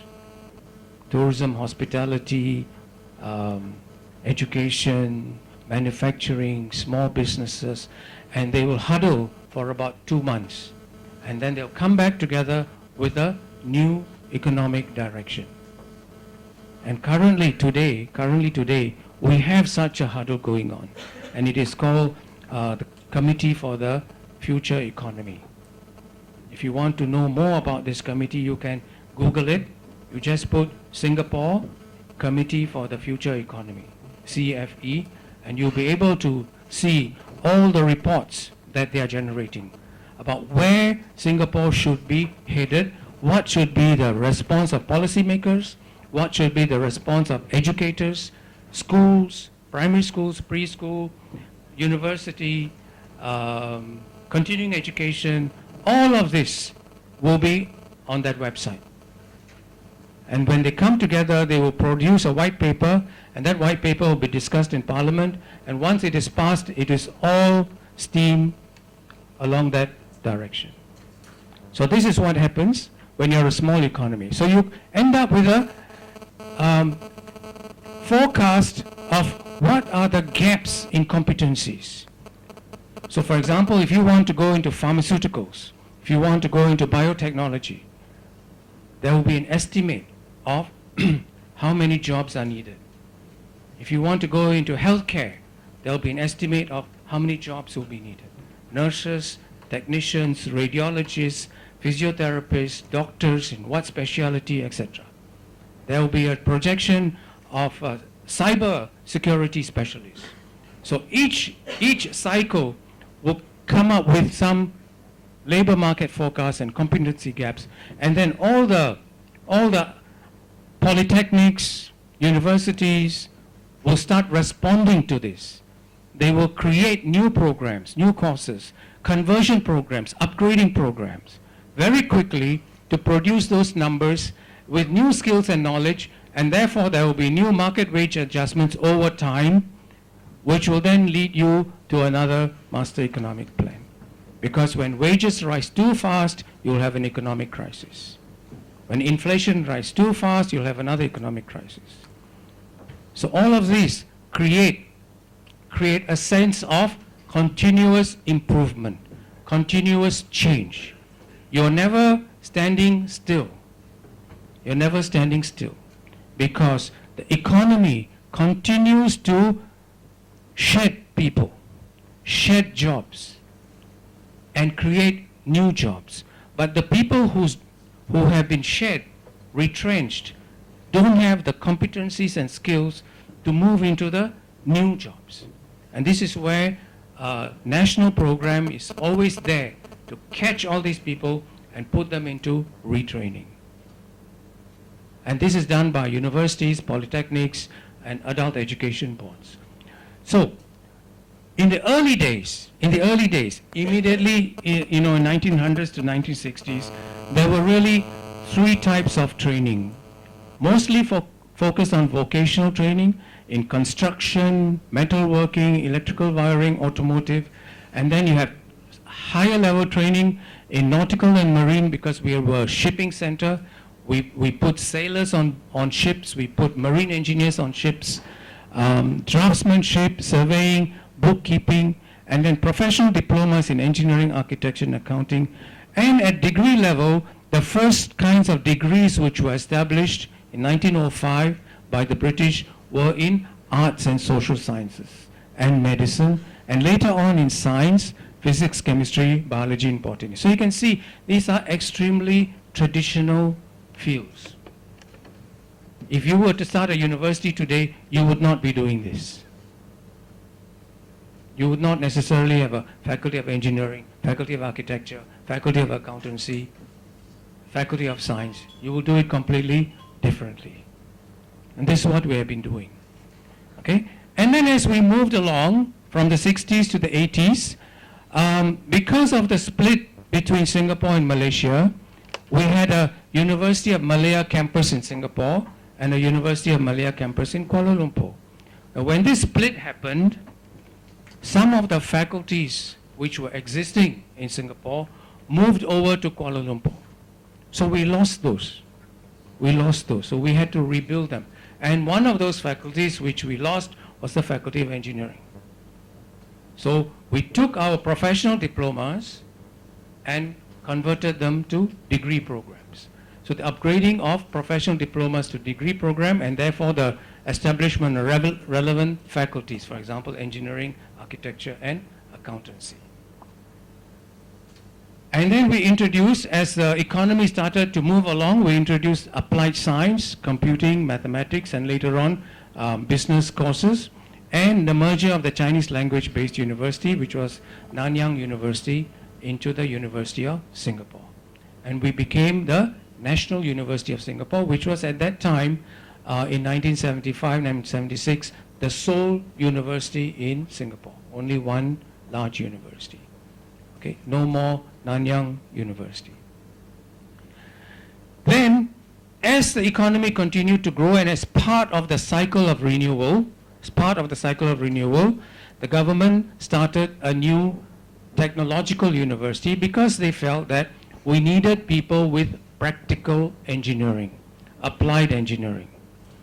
So they started an institute called the Nanyang Technological Institute. And where did they locate this? They located this at the campus of the Nanyang University, which was empty. So they opened up the Nanyang Technological University, expanded it, upgraded it. with engineering programs, and the main standard programs are electrical and electronic, mechanical and production, and civil and structural. So these were the three main engineering disciplines that was started, and the key was practical engineering. So 6 months work internship, in-house projects, a lot of hands-on, because they felt that the NUS engineering program was too theoretical. So you needed people who could go out to work and start contributing. This government does not believe in taking too long of a runway for you to get started. Then this became self-awarding in 1990 after 10 years. After 10 years, the degrees were awarded by NUS, even though the institute had autonomy. Why? The reason was you need time to become a university. You need time to reach the standards of a university. So it took 10 years. Then in 1990, it became self-awarding as Nanyang Technological Universities, and from then on, shot up as a comprehensive university with humanities, social sciences, economics, medicine, and all the other disciplines, media, and so on and so forth. So it became a very rapid growth into a comprehensive research university, and let me tell you now that NTU is ranked globally as #1 among universities under 50 years. There is a ranking for young universities which have been recently established under 50 years old, because NTU is now 25 years old. It is ranked now globally the best university under 50 years old. Now, what happened to the NUS? NUS started off as a traditional teaching university, and then it moved with the economy to have a research focus. And therefore there was an addition of many new programs, many new research centers of excellence. So we had energy studies, environment, biotech, system science, and many new think tanks and research centers, and more postgraduate students, more PhDs, more masters, and so on. Now, along the way, while this was happening, we have a class of institutions called polytechnics. I'm sure you also have in India. But the polytechnics in Singapore are kind of like higher level than what you have here. Okay, they are very. If you walked into a polytechnic, you wouldn't know that it's a polytechnic. You would think that it was like a university. In fact, below the polytechnics, we have a technical institute. The technical institute is our vocational institute, ITI. If you walked into a technical institute, you would not realize that you are walking into a technical institute. I'll show you some photographs later, okay? So the polytechnics now, and I'm proud to say that I was part of this movement, the traditional polytechnics had the traditional programs, right? Metalwork, electronics, electrical, civil, building, draftsmanship, very low-level programs. So when I was given the opportunity in 1990 to start a new polytechnic, I was the founder of a polytechnic called Temasek Polytechnic. I took the opportunity to look ahead and see what was coming. And what was coming is that we were moving into a service industry, not manufacturing industry. And therefore, I started new programs in tourism, hospitality, marketing, retail management, health, design, creative, security, police studies, paralegal studies, logistics, and many new programs. And we boomed. We boomed so far that everyone else followed suit. So today, we have 5 polytechnics with 70,000 students on 3-year diploma programs, taking a variety of courses from veterinary science, psychology, gerontology, sports management, apparel design, film, animation, and many more programs. So 200 courses are on offer to boys and girls from school. So when you look at this thing, as soon as they come out with a diploma, they can get a job. because the polytechnic diploma is designed to get them to work as soon as possible. But now, the door is wide open for them with the diploma to do a degree, because we believe that you should train every person to the maximum limit of his potential. What was that I said earlier? The only thing we have is people. Therefore, we have a concerted policy to train every person, every Singaporean, to the maximum limit of their potential. But that does not mean at the same pace, at the same speed. Some people will go super fast, some people will take their time. So you finish a 3-year diploma, then you can top up with a university degree. Or you can go to a technical school, do a vocational certificate, and then go to a polytechnic diploma, and then go on to do your degree. So these steps and ladders are available to each and every one. So if you can't qualify, you take it at a slower pace. So now we have upgrader institutions, upgrading universities, specially designed for these upgraders, so that when they enter, their academic results do not matter. Is that they can study at their own pace to a degree. This is what I'll come to in a while. So more than 200 courses are available, industry internships, a path to a degree with a very flexible curriculum. And having seen this happen, the universities started to play catch up. And now the universities have a huge variety of degree programs.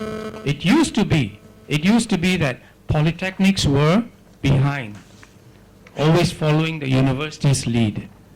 Okay, I'm proud to say it happened the other way. Then the universities woke up. So now they have a lot of non-standard programs. We have bioengineering, management of technology, design environment, and many, many more interesting combinations, which I'm not going to list here. It's in my paper. Now I just want to say that my paper, the formal paper, which will be published, and my presentation are complementary to each other.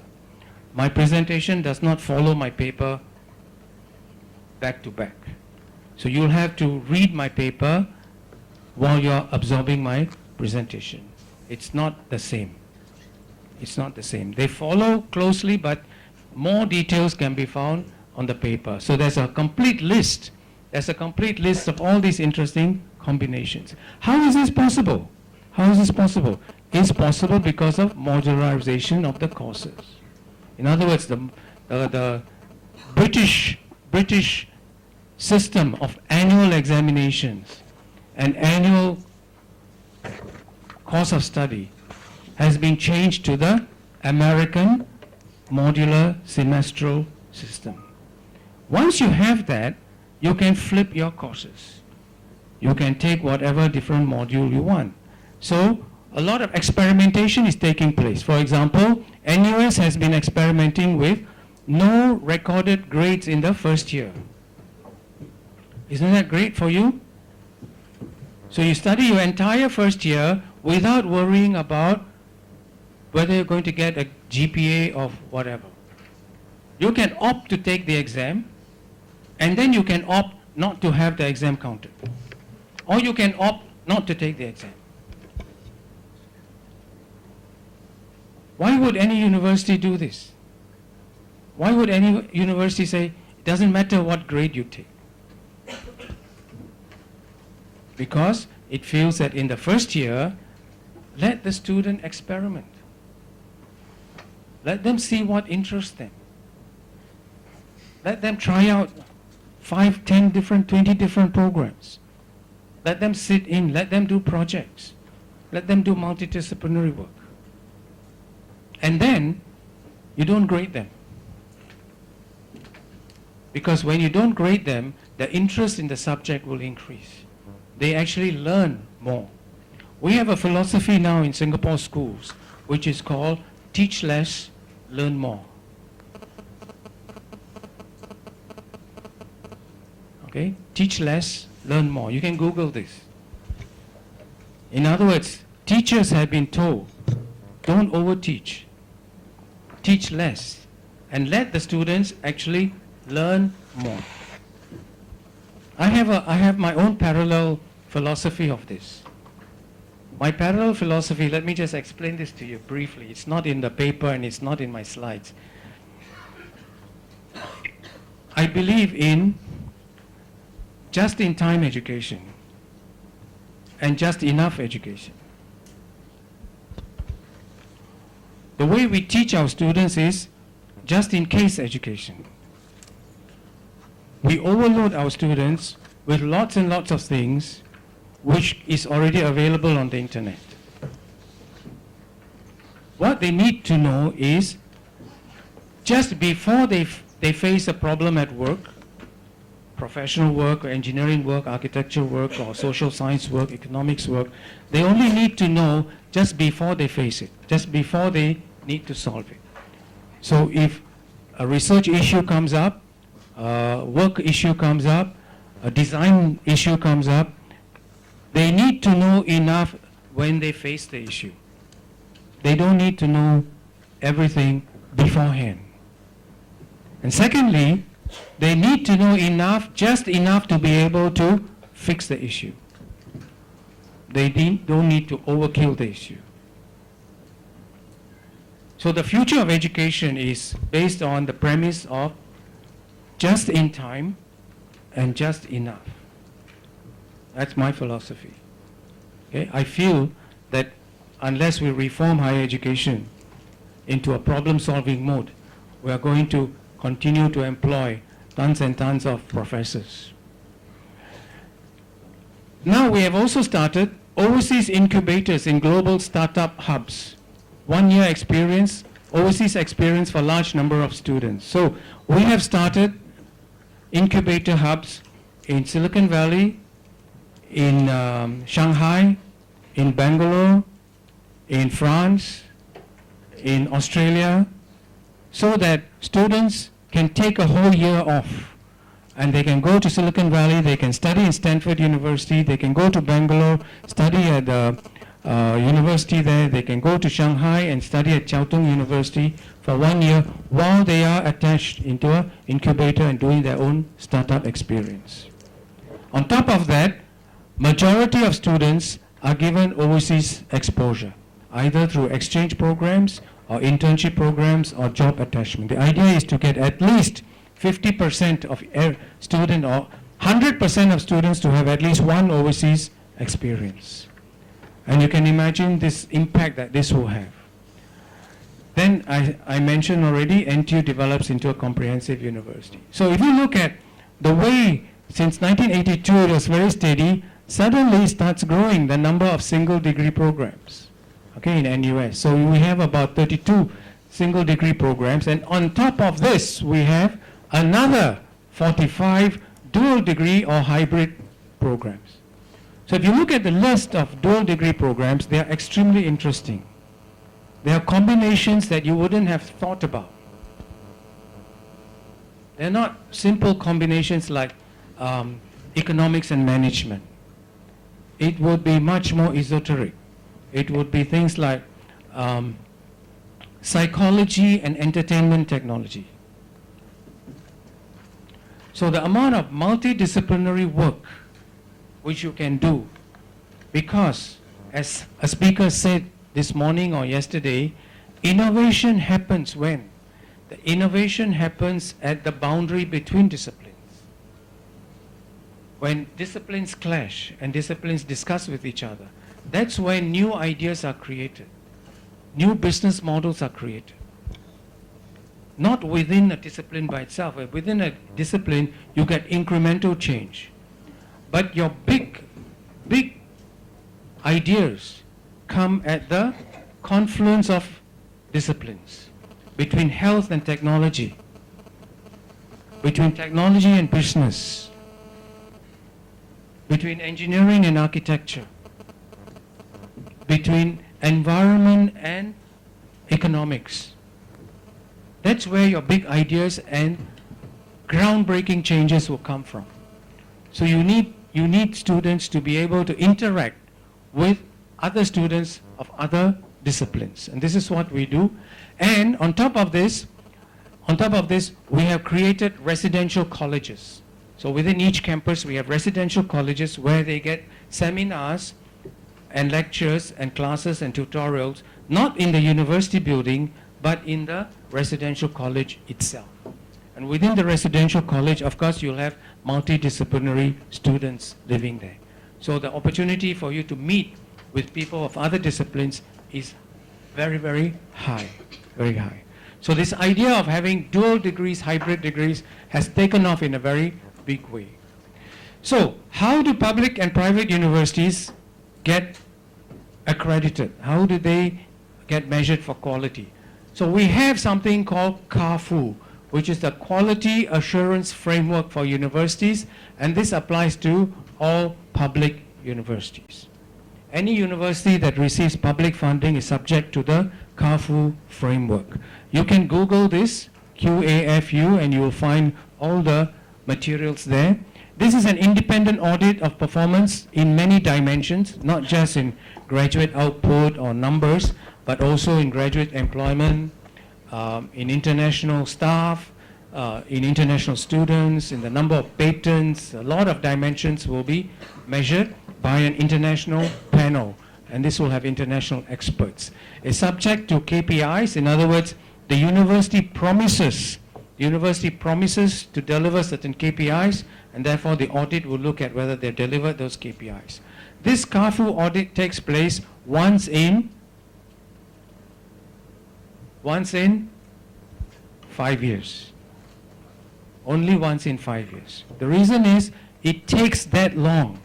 It takes that long for a change to pass through the whole system. So if you make a change like grade free first year, that impact of that will be only seen after graduation. So 4-year program plus 1 year work. So it takes 5 years to see any impact. So it's only done once every 5 years. But it has effect on your research funding and your operational funding. Now, private universities are subject to the Council for Private Education regulations, and they're extremely tight. It covers governance, teaching, advertising, finance, graduate outcomes. It covers admission policy. It covers entry requirements. It covers bridging programs. It covers particularly the promises that you make in your advertisements. You cannot make false promises. You cannot claim to be things that you are not. So they are heavily regulated. So private universities are heavily regulated. So here is a photo shot of one of the campuses of the Institute of Technical Education. This is our vocational institute where you learn skills. This is a polytechnic where you do a diploma program. These are shots of the Nanyang Technological University and the National University of Singapore, just to let you know. The difference between Singapore and what I have heard of India and Malaysia is that our higher education system is very much public. It's not neoliberal. It's very much dictated by and funded heavily by the government. Okay? The fees of the students are subsidized 80%. So if the cost per student in engineering is XYZ dollars, government will take pay 80%, and you will only pay 20%, of which you can take a loan to cover the 20%. Okay? That doesn't mean that it's cheap. It doesn't mean it's cheap, because the cost of providing this kind of facility is very high. Okay? In the Institute of Technical Education, the government subsidy is 90%. So you only pay 10%. So it's very attractive. And the polytechnic would be in between. But in terms of facilities, they are second to none. Okay? They're second to none. They have the very best, latest facilities and research grants and competitive bidding and so on. So, we have talked about NUS and NTU, but now these traditional universities are being challenged by new universities. Singapore Management University, Singapore University of Design and Technology, and upgrader universities, UNISIM and Singapore Institute of Technology. So now we have 6 public universities. 4 of them in the last decade. 4 of them in the last 5 years. Well, not SMU, but 3 of them in the last 5 years. So what we are seeing now is a broadening and widening of higher education opportunities with 2 comprehensive universities and 4 specialized universities. So let me just run through what they mean. So SUTD, Singapore University of Technology and Design, is established in collaboration with MIT. So this offers integrated multidisciplinary curriculum for technically grounded innovators to serve societal needs. Not structured by traditional disciplines, but with 4 core areas, with engineering, biology, design, and humanities. Then I mentioned SIM University and SIT. These are applied universities for upgraders, for people who have diplomas to move on, for working people to do their degrees part-time. SMU, of course, is a global citizen. I mean, they are management university, and of course, NTU I have spoken about. So here is a very quick graph on the number of gross participation ratio in bachelor programs. So currently about 25% of the cohort go on to universities. But this will increase as the polytechnic diploma holders go through the work, okay, and then they go on to university and so on and so forth. And what will happen is this 25% will become 60%. Now if you look at graduate and master's program, we are about 8%. Korea is about 9%, and the other countries are, except for Thailand, it's about 5%. Now, I just want to briefly touch on the role of a university. To me, the role of a university has to start with the creation of knowledge. The creation of localized knowledge, contextual knowledge within your community, within your country, within your state. Because who knows your state better than you? Who knows your country, your geography, your history, your social science, your engineering, your technology, your landscape, your agriculture, your weather, your climate, better than you? But strangely enough, we will have people from US, Britain, who teach us about tropical climate, about tropical disease, tropical agriculture. Isn't that strange? We have to take ownership of our own context by creating and publishing knowledge about our own context. The second thing is to apply this knowledge, is to apply it in our society, in our community, so that our people have a better standard of life. Sanitation, health, agriculture, water, irrigation, transport, distribution. Who knows this better than us? Who knows more about Kerala than University of Kerala? Someone else? Someone else? Who knows more about gender diversity in Kerala than you people? So you have to apply this knowledge for the good of the society and community that you work in. And then lastly is to disseminate this knowledge. Let me just explain what this means.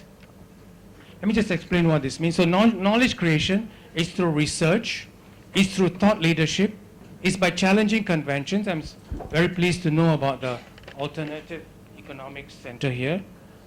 To reinterpret existing knowledge and to provide alternative viewpoints. This is creating new knowledge. Applying it is innovation, community engagement, impacting society, providing sustainable long-term solutions, and improving governance through scientific rational decision making and scientific rational discourse an exchange of views. And finally, dissemination, teaching, bachelor's, master's, adult education, public lectures, open learning, online, etc., etc. This is how you disseminate the knowledge that you have created. But in order to disseminate your knowledge, you have to create it and you have to apply it. You have to test it. When we have massification, what happens is we go straight to this. We go straight to this without going through this process. So this is, okay, which leads us to the challenges for Singapore and challenges for India is we have discussed this. English proficiency has created a mobile educated class. And that's why as soon as they finish their degree, they're off to the US. They're off to other places. This is what we have created. We have created a mobile educated class. Natural ambition and desire to gain a degree. We have a VUCA world. Do you know what's a VUCA world? I'm sure that you know. It is a world of unexpected disruptive technologies. For example, today Singapore is experiencing fast retrenchments of the professional and managerial class. They have been displaced by technology. In my view, I'm not the biggest expert on this. In my view, and this applies to all the young people here, the greatest change that will come to the world is, apart from climate change, is global unemployment. This is going to hit us before we know it. Global unemployment. Whether you're a banker, engineer, economist, social scientist, nurse, doctor, there's technology ready to disrupt you. It's waiting to come behind you and sneak behind you and disrupt your job. Be very alert. Be very alert and aware of what is happening in the rest of the world. Okay? It has been said that the largest hotel company in the world does not have a single room. The largest flight booking service does not own a single plane. The largest taxi company in the world does not own a single taxi.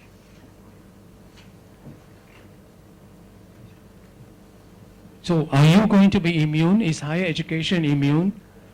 Yeah? Is higher education going to be immune from disruption? Is your work going to be immune from disruption?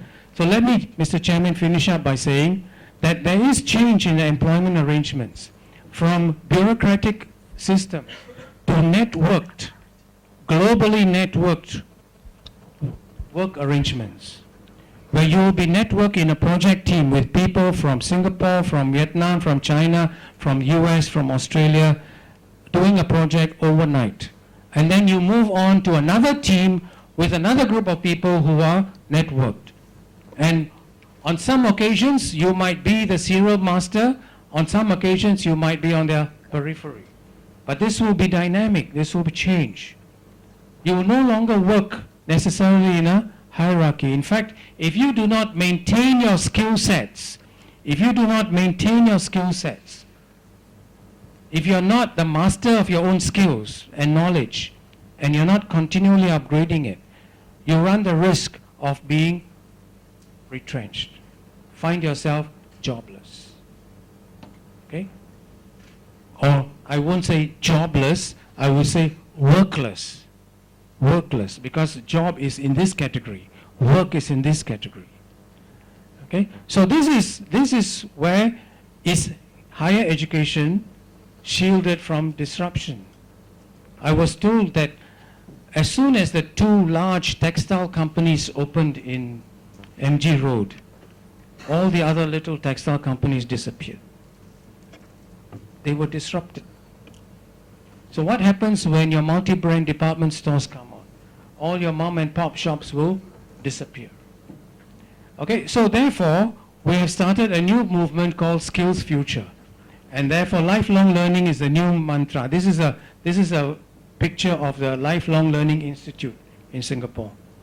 Okay, so lifelong learning has become the new mantra. We have Skills Future for students, employees, mid-career, early career employees, etc., etc. And all of us in Singapore have been given a Skills Future account. Every year, the government puts a training account in my personal account. Everybody's personal account, $500, which you can spend on training, or you can accumulate for 3 years or 5 years or 10 years and then go and do a PhD or a master's. Or you can do a short program that's something that interests you for your own self. You can go and learn coding, or you can learn pottery, or you can learn photography. The idea is you must have a diverse range of skills, and you must have one set of skills which you deepen. And the government says, here is your money, and here is the menu of programs, and you can go and upgrade yourself. And even the university, okay, has scaled up Skills Future. So it has started recently a school of continuing and lifelong education called SCALE. So who are the people here? This is the minister, this is the chairman of the board, this is the vice-chancellor, and this is the provost. Okay, so the policy lessons for developing economies is, first of all, it's critical to have a high-quality school system. During this entire discussion, we have not touched on this aspect. You must have a quality K-12 school system. If you do not have a quality K-12 school system, what are you feeding into higher education? You're feeding into higher education people who are not competent in mathematics, not competent in language, not competent in science, physics, chemistry. And you're pushing them to private universities. So it is absolutely important to have a world-class K-12 system so that they are ready for higher education and they can realize their highest potential by the investments in higher education. Everybody has a potential, but they must be ready for that potential. If they are not ready for that potential, you can't push them into higher education. Quality should not be sacrificed to meet numerical targets. I keep hearing about we must spend 5%, 6% of our GDP on research to be world-class research. We must have a cohort participation rate of 30% or 50% to meet South Korea standards. No. You don't meet a numerical target and then suddenly you become first world. No. You have to work from the ground up and ensure that the quality meets your requirements. Then you can say, I will continue to expand the sector at that level of quality. And I feel that the public sector has to lead. The public sector has to lead, model, and regulate firmly. And policy must be led by future needs, not by current thinking. Policy must be led by what we need in the future, the kind of graduates, the kind of people that we need to become leaders in various disciplines. Leaders in technology, leaders in social science, leaders in economics, leaders in community leaders, political leaders, military leaders, what kind of people that we want. Because universities, the elite universities, are the ones that will produce the thought leaders and the people in future. Okay? So, but at the same time, we must not be paralyzed by not being able to see the future. We can't see the future, but we can postulate scenarios about the future. We can build scenarios. We can say the future might be like this with this probability, or it might be like this with this probability, might be like this with this probability. It might be war with 5% probability. Right? We don't know, but we can assign scenarios. We can do scenario building. And with those scenarios, we can then determine policies that will mitigate the worst case, but building on the best case. So we cannot be led to paralysis. So thank you very much for your attention. I hope I haven't taken too much of your time. Thank you very much.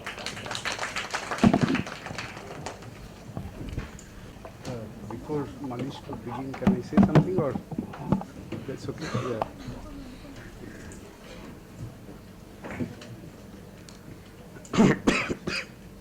So sorry. Let me admit that it has indeed been a pleasure. It has indeed been a very enriching experience for a student of economics to listen to you, and I have learned a lot. And when we are engaged in the process of re-engineering the society, the economy and the universities, I had no doubt that I should be listening to an engineer. As an engineer, you began your profession. But you know, when you are faced with the complexities, the challenges in the world, I think we need to get together. You know, a discipline would only train us to raise a certain set of questions, but ultimately when we confront the reality, the questions that we need to address, we should address are very, very complex, and that's why we need to walk together. I mean, very brief remarks before I begin, and then we have got the question and answer session. When I was listening to you, you know, when I joined my education department as a student of economics, I used to wonder, what is the economics of the curriculum? Right? Now, the economics of the curriculum has been amply made clear to you. In fact, the debate began in Greece between Aristotle and the sophist. The Aristotle was of the opinion that the curriculum should be designed by Aristotle, the teachers. It should be focused on values, it should be focused on the philosophy, and therefore it should be publicly funded. Sophists were roaming around the country, and the course curriculum were designed keeping in mind the employability of the student, and the students were paying the sophist because the Hippias and the Protagoras, it was their profession. So the economics of curriculum actually began long, long ago. Only a couple of things. What you must have observed that the education development linkage is based on knowledge, right? And the sales capability approach and the education development externalities that we talk about may not be that much relevant for an island economy of $72,000 per capita income, far ahead of the level of socio-economic development that we have achieved so far.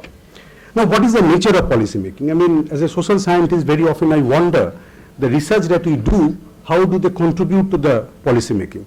And it is very, very weak. Social science research is different, and then there is a question of ideology, so naturally the linkage is very weak. Look at Singapore. They get into a huddle, drawing people for different specialization. You get together, discuss for 2 months, and then you actually inform the policy making. Now in India, policy making has been taken over by the consultancy firms, right? I've got no reservation, but I'm just making this thing. What is interesting here, when we are talking about quality and all, you must have said, and you said this thing, that education is not a factory. You didn't say that, but you mean that. Why? Because it takes decades to come up with a world-class university. It's not a factory where the technology can be imported, installed, and we can, within a couple of years, you can produce world-class product. When it comes to the university, we need to spend so much of time. The other point that I like most is the regulation of the private sector. Even in the Indian context, private sector has not delivered quality, and very often the private sector would be asking for that you deregulate, you allow us to face the market, we don't want to come under the UGC control, and we can deliver quality. Look at Singapore. They are being controlled. They are being controlled in all the 3 different spheres of education. Though I understand that there are a good many factors which would render the comparing exercise is not meaningful, but we have got to learn so much from you. Human capital formation is an altogether different game. And just in time, just enough, I think it is very, very appropriate in the Indian context. Why? Because we don't learn, we don't march ahead in life by rote learning, right? Whatever we learn, we retain, and that becomes a part of us. Human capital is embodied in us, and that is how we make progress. We don't learn by rote learning, and this is a clear example that how the knowledge generation should be geared up to face the challenges in the market, because technology is also changing very, very fast. As I was asking a question to Professor Rajan Gurukkal in the first session, that now the robots are on the other side, capital intensive technology, and we are being skilled. So what would be the role of the higher education sector and the university to meet these challenges when the demand for skill is rapidly changing? And look at Singapore. I'm amazed by, after listening to your experience in the context of Singapore. And higher education cannot be treated in isolation from the school education, from the secondary education. It's a pyramid. So unless the base is sound, that is what you made very clear, you cannot construct a higher education lecture. That's why I think I agree with you. You are all the time talking about numbers. The numbers don't mean much unless we have got a very sound, robust base. And then only you have to come up, because it's not a sector which can be treated in isolation from the school and the education sector. So let me stop here. And the university that you have envisaged, the university that you are actually creating in the context of your country, possibly somewhat different from the way we are struggling. We are struggling at a very basic level in the context of Indian higher education. We can't think ahead, but it's a major problem, the labor market mismatch, the knowledge, how are we going to train ourselves, what is the role of the university. I'm not going to discuss, I think a lot of questions will be raised on the floor. Thank you very much for a very enlightening discussion. We'll have occasion to get back to you. Sure. So let me now request Malish to make his presentation, and then we'll proceed further.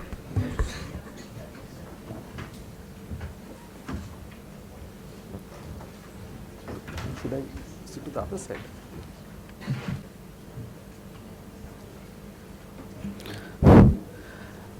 Respected Chair of the session, Professor Soman Chattopadhyay, and distinguished faculty members and participants of this seminar.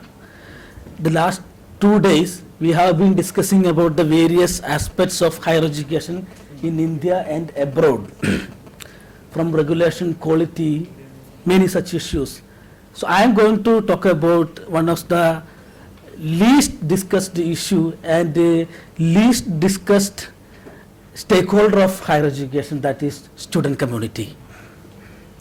My study, we have conducted a national level study. I am reporting one of the findings of our study. The title of the study is Diversity and Discrimination in Higher Education Institutions in India, Case Study of Selected States. Before getting into the discussion of my paper, I would like to just briefly introduce the idea of categorization of higher education expansion. It's actually the definition by the Martin Troe. When the GR is below, that system is considered the elite system of higher education. When GR is above 15 and below 50%, then that is called massified system. When the GR cross 50%, then it is known as a universalist system of higher education. This context, because yesterday onwards we have been discussing about the massification. So each stage of higher education is different, from elite to massification, massification to universalization, both quantitatively and qualitatively. For instance, in 2002 and 3, the total GR in India, the 8.97%, and enrollment was around 10 million students. But in 2014-15, we can see that the GR went up to 22% with a 32 million enrollment in higher education institution. That means that according to the Martin Troe's classification, India is in the early stage of massification. So as I have discussed earlier, each stage of higher education expansion is qualitatively and quantitatively different. In the case of massification in India, there are different types of diversification has taken place. One is in the form of type of institution. We can now, not only the colleges and public universities and public colleges, the private universities and number of self-financing colleges, and similarly the source of financing. We had a detailed discussion yesterday and today, and there is a nature of program of study offered, the kind of the mobility of student mobility and mobility of the courses, that sandwich courses and timed courses, all those kind of things. And the fourth point is the social diversification of the social composition of the student body. This is what is the focus of my study. What is the meaning of the massification? When a system moves from elite to massification means the more number of non-elite socio-economic groups are entering into the higher education system. So that is already visible in our reports, that we can see that now around 62% of the Indian higher education student community belong to SC, ST and OBC. This was not the case 10 or 15 years back. That means the affirmative action policies has positively contributed to this development. This is a positive development because we are trying to achieve the equity. But here my point is that the equity can be approached in three different ways. One is the equity in access. That we talk about the access. GR will tell only about the access. The next is the equity in process. What happens after entering into the colleges? What is the social and academic life of the students? And third is equity in outcome. It can have two dimensions. One dimension is outcome in terms of achievement scores. That means the percentage of mark. Second is the transition from education to the labor market. So here the campus becomes socially diverse, as I have discussed. So there are caste, ethnic and gender-wise diversity is there.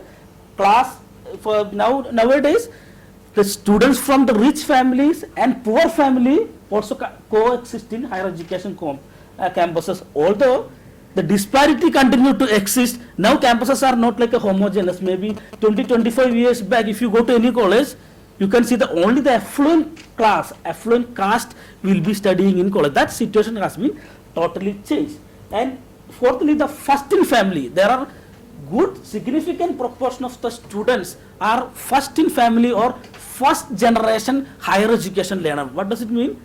Their parents did not undergo any higher education courses. This is a typical scenario in India. So based on this, we try to understand when massification happens, what is the nature and forms of discrimination? Because discrimination is an integral and ingrained into the system of India. So that's we would like to know what is the forms of nature of discrimination in higher education, how institutions are responding to the changing student diversity in higher education. So study was carried out in 12 higher education institutions located in 6 states: Bihar, Delhi, Karnataka, Kerala, Maharashtra and Uttar Pradesh. So we have gone to the methodology. I would like to give a brief detail. The secondary data, we have gone through the official records, admission records of the colleges and universities, and the documents of and the minutes of the cells and committee. For instance, women's cell, anti-sexual harassment cell, SC/ST cell, equal opportunity cell, those kind of things. And primary data includes over 3,200 student survey questionnaire, over 200 solicited diaries for scheduled caste students, and 200 interview with the faculty and institutional leaders like vice-chancellors, principal, dean of college, those kind of people, and 40 focus group discussion, particularly with the different type of social groups for SC students, among the ST students, OBC students, minority students, and female students. So discrimination in higher education, there are two ways we can look at it in two ways. One is the individual discrimination, second is a institutional discrimination. I am not going to talk about individual discrimination in this discussion because that is a well known. Our study also shows that individual discrimination continue to exist in higher education in three major domains. One is the academic domain, the classroom interaction, and second is the social space. One of the major finding of the study is that across the institution, the peer group formation is mostly based on the caste identity. That means OBC students makes their peer group with the OBC, SC students with their peer group with the SC, gender category students forms peer group with their own caste and community. So the basics of peer group formation is mostly the caste and ethnicity. I'm not going to discuss that in detail. So individual discrimination can also take place in direct form, indirect form, what we call the covert and overt form of discrimination. The second form of discrimination is institutional discrimination. The institutional discrimination refers to the policies of the institution and behavior of the individual and who control the institution, which often appears as neutral but has a negative impact on certain social group. So I'm just going to discuss about what is the initial experience of the different social groups. Initial means the initial period of after admission, because if you look at the literature on first year experience of student success in higher education, we can see that there is an agreement. The first 1 year is crucial for students success in higher education, but some other people say that it's not first 1 year, the first 6 weeks itself most important to define and determine one's trajectory in higher education. So that's why we can look at I felt welcome. It is positively correlated to general category. We can see that it is negatively correlated to OBC, ST and SC. Similarly, I felt nervous and underconfident. It is negatively correlated to positively correlated to scheduled tribe and scheduled caste also. I found it difficult to form peer group. It is positively correlated to ST and SC. The point here is that the OBC also not feeling that they are being welcome, but they did not have a problem like forming peer group. The point is that if you follow the renowned sociologist M.N. Srinivas, the OBC has become new dominant caste in Indian higher education institution, and OBC is the single largest group in the Indian higher education institution, and they got the maximum benefit of higher education expansion in India. So numerically they are dominant. So they did not face that much problem. Similarly, you can see that I felt I was deliberately ignored. It is negatively correlated to general category, and similarly it was hard to adjust.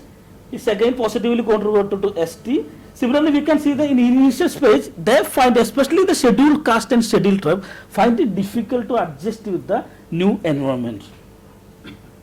And secondly, the welcome party. Welcome party is a mechanism to integrate student community or coming from diverse background into the system. But if you look at the response from the students, did you have a welcome party at the time of joining? The SC students, 48.5% said they had a welcome party, and interestingly gender category students 61% saying they had a welcome party at the time of joining. There is a 20% difference is there. Why that difference? And secondly, awareness about the cell. In universities, if you look at the last 10 years of time, because of this massification and the expansion, there are many committees that is mandatory in universities, colleges, to take care of the issues of students belong to the scheduled caste, scheduled tribe, minority and women students. You can see that maybe 25 years back you might not have heard about anti-sexual harassment cell in colleges and anti-ragging cell in colleges and equal opportunity cell in colleges. Nowadays these all cells and committees are exist. In principle they will look after the various issues related to the different marginalized social groups and gender in the colleges and universities. But if you look at the awareness level of the students, for instance, equal opportunity cell, it is specifically designed for the welfare of the scheduled caste, scheduled pen and OBC students as an umbrella organization. So for instance, awareness about this cell, equal opportunity cell, is 24.2% among the scheduled caste, and among the ST it is only 14.4. The same thing you can see in other places also. But what is significant here is that anti-ragging cell, the highest share of students are aware about the anti-ragging cell. So what is the difference between SC/ST cell and anti-ragging cell is, in a simple ways, anti-ragging cell is for everybody. the scheduled caste and scheduled tribe cell or a equal opportunity cell is for a certain social group. If a something that applied to that have a impact on all the students, there are more positive attitude. If it is something that is only affecting a small certain social group, so that there may not have that much interest from the institution. And awareness about the faculty involved in equal opportunity cell. In case if you find any problem, if you need any assistance, whom to contact in equal opportunity cell. Here also we can see that among the SC students, their awareness level is very low. It's compared to general category, it is low. That is also the most important thing, because equal opportunity cell, mainly the target beneficiary is the disadvantaged groups, but compared to the general category, their awareness level is low. And similarly, in colleges and university system called the remediation or remedial coaching bridge courses. The idea is that because students are coming from diverse socio-economic background with a varying pre-college credential. So in order to equip them to stand in par with their own peers, there should be an additional learning input. That's why the idea of the remediation in higher education. So there is a question about, are you aware about the remedial coaching and add-on or enriched course in your colleges? We can see that only 38% of the SCs are aware about it, and 43% of the STs are aware about it, and 38% of the OBCs are aware about the remedial and add-on coaching. Interestingly, comparatively higher, 40% of general category is aware about the remedial and enrichment and or add-on courses. That means more than 50% of the student population is not aware about one of the most critical learning input mechanism, that is remediation.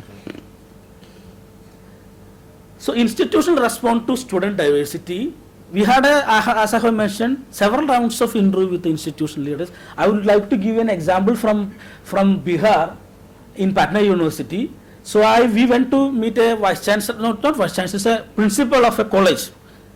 So we asked about the diversity and inclusion. At the moment he got angry and said, what diversity you are talking about? Nowadays, rich and affluent class are not coming to this college. They are going to other places. Here is 90% is SC, ST and OBC. That's why we lost our prestige. This is the response from a principal of the university. This is a principal of a college, because that college is one of the first college established in Eastern India. That people say that is a mother of all colleges in Eastern India. So they feel that because of the reservation policy and the massification, the more number of the disadvantaged groups are entering into this college. That's why they lost their old prestige. That point here is that increasing student diversity viewed as negative mostly by faculty members and institutional leaders. And secondly, the diversity, the faculty and institutional find that diversity is the root cause of quality degradation in higher education. And thirdly, there are many cells, like anti-sexual harassment, SC/ST cell and minority cell and equal opportunity cell, but there is no coordination between the cells and committee. All these cells exist in separately as a one-man show. All these cells are committee, but once the charge is given to one person, he or she is responsible to organize everything. This is a situation everywhere. And there is no institution level planning, monitoring and evaluation of activity, because in none of the case study institution we did not identify a principal or vice-chancellor is convening a meeting with all the head of the different cells that is addressing the various issues of the student body. The conclusion, we can see that the institutional receptivity towards the disadvantaged group is negative across the institution, and disadvantaged students are disproportionately denied the opportunity to integrate socially and academically. And thirdly, so what is the point here is that these are small things. I did not feel welcome, and secondly it is hard to adjust. These are small things. There is an notion called cumulative disadvantage. The discrimination does not mean that one professor is saying you get out. That is not the case. This is a systemic systemic exclusion. The small things adding up, that's what we call the cumulative disadvantage that finally lead the student to withdraw from the college or getting into the non-academic or leading to the failure. The last slide. The institutional mechanism are mostly dysfunctional. The point here is that since UGC has mandated to have a equal opportunity cell, suddenly Vice-Chancellor or the principal just call someone, Professor Krishna Kumar, you are the EOC chairman.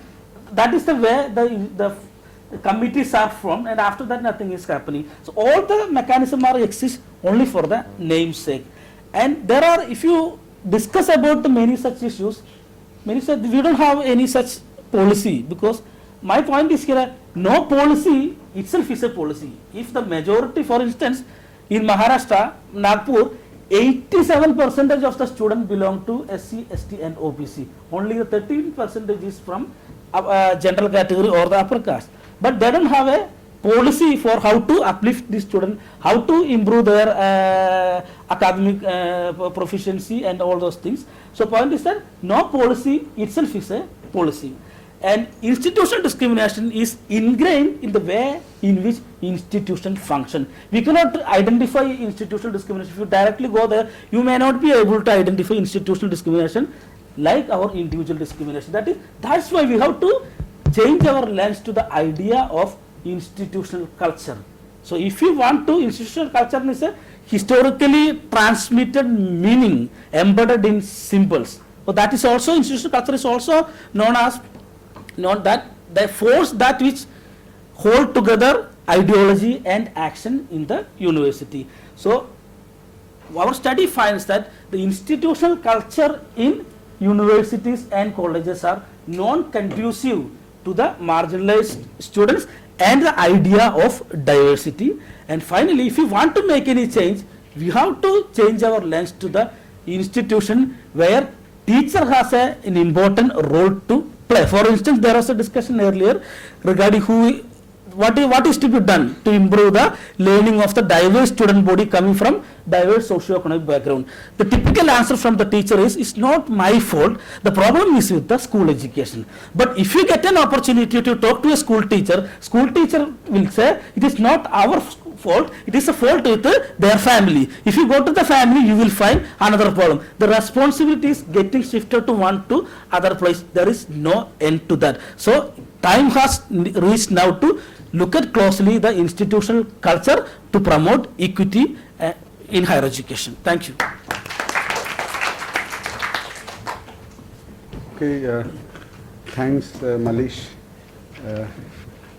I was enjoying listening to your very passionate articulation of the problem, but I reserve my comments till the end. How much time can we afford to have? 5 minutes. Only for the question answer? No? You want to break at 4? Okay, I mean, I think I should have some questions for Professor Balaprasad and Dr. Malish. Yes, please.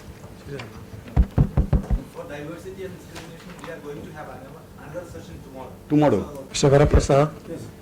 you said that it is that Singapore is a tiny state having no resources initially.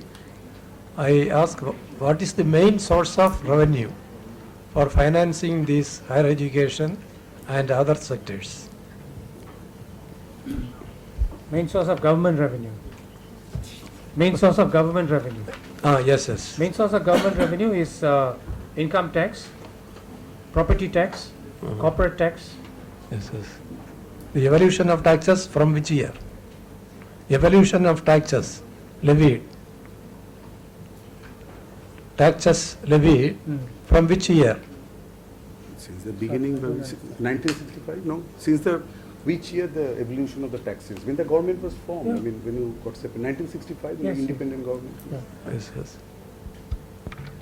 Can we have the questions, then I can request Professor Balakrishnan to answer. Excuse me, So property tax, income tax, then Corporate tax. our VAT tax, commercial taxes, And GST. GST. Yes, yes. Okay, okay. GST is about 10 years old. Right. My question is to Varaprasad sir. Yeah. I'm Vijay Sri from Department of Economics. As you have mentioned in your presentation, during the 1950s, 60s and 70s, the economic situation of Singapore was not the same as we see it today. So while on the road to become a first world country from a third world country, so one of the natural instinct which will be coming is to have a quantitative increase in higher education or any education system. So instead of that, they chose to have a qualitative dimension to education system. So what provoked the policy makers to have such a policy shift? That is why when they are on this road, immediately their concern will be on quantitative front, but instead they focused on qualitative. So why such a, what was the instinct behind such a policy change? Thank you. Any other question from the floor? Question is to Malik, sir. Okay. So my name is Reshma Rajeev from the Department of Economics. So my question is to Malik, sir. Sir, I wish to know the extent of individual discrimination as well as institutional discrimination pertaining to Kerala. You have studied, especially I wish you to answer from your primary data. What was the response of students of Kerala related to individual and institutional discrimination? Thank you. Any other question from the, it's not too many it seems. Any other question or should I request Mr. Balakrishnan? Okay, let me take Vijayshree's question. Let me say that in the 1950s, not even 50s and 60s, we faced exactly the same problem that India has now, which is a huge number of young people who form the majority of the population, who had no schooling. So the first priority was to build sufficient schools for all of them and to train sufficient teachers to teach them. And I'll be the first to admit that the schools were mass produced, the teachers were mass produced. But the first thing to do was to get them into school. Otherwise, you will have a huge unemployment problem, social problem on your hands. Once that stage, maybe it took a decade to build sufficient schools. The next stage was to improve the quality of teaching. Then we set up the Institute of Education, Teachers Training College, then the Institute of Education, now the National Institute of Education in one of the universities. So this process did not happen overnight. It took about 30 to 40 years. So the shift to quality was in parallel with the demands of the economy. So initially the demands were for labor, then skilled labor, then technically competent people, and then professional people, and then knowledge workers. So therefore the schooling and the university education was in phase with the economic restructuring, because the productivity of human capital has to go up many-fold with each phase. So it did not happen overnight. So today I am proud to say that Singapore's school system is considered at least in the top 5 in the world, going by PISA score and TIMSS score by global measures.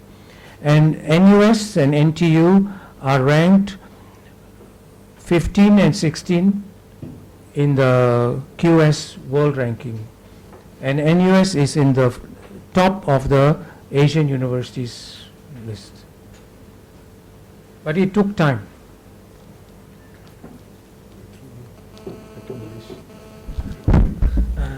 This is a question by Reshma Rajeev regarding the Kerala.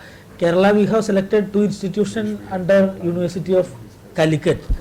So point is that the individual discrimination in the classroom, especially the SCs and ST feeling they are being ignored and they are not getting equal opportunity for organizing academic events, and they are not getting equal attention from the teacher. That is the first thing.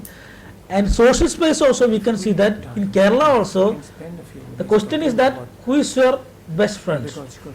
So we have collected data from that. Based on that we have calculated how many are belong to which category. So in Kerala also, the social group formation is mostly based on the identity. The general category students mostly making friendship with the general category, SC with SC, ST with ST. But interesting difference is that compared to other states don't know was very low. But in Kerala, don't know category, that don't know means they are not bothered about who is the social group category of their friends. That group is comparatively higher in Kerala.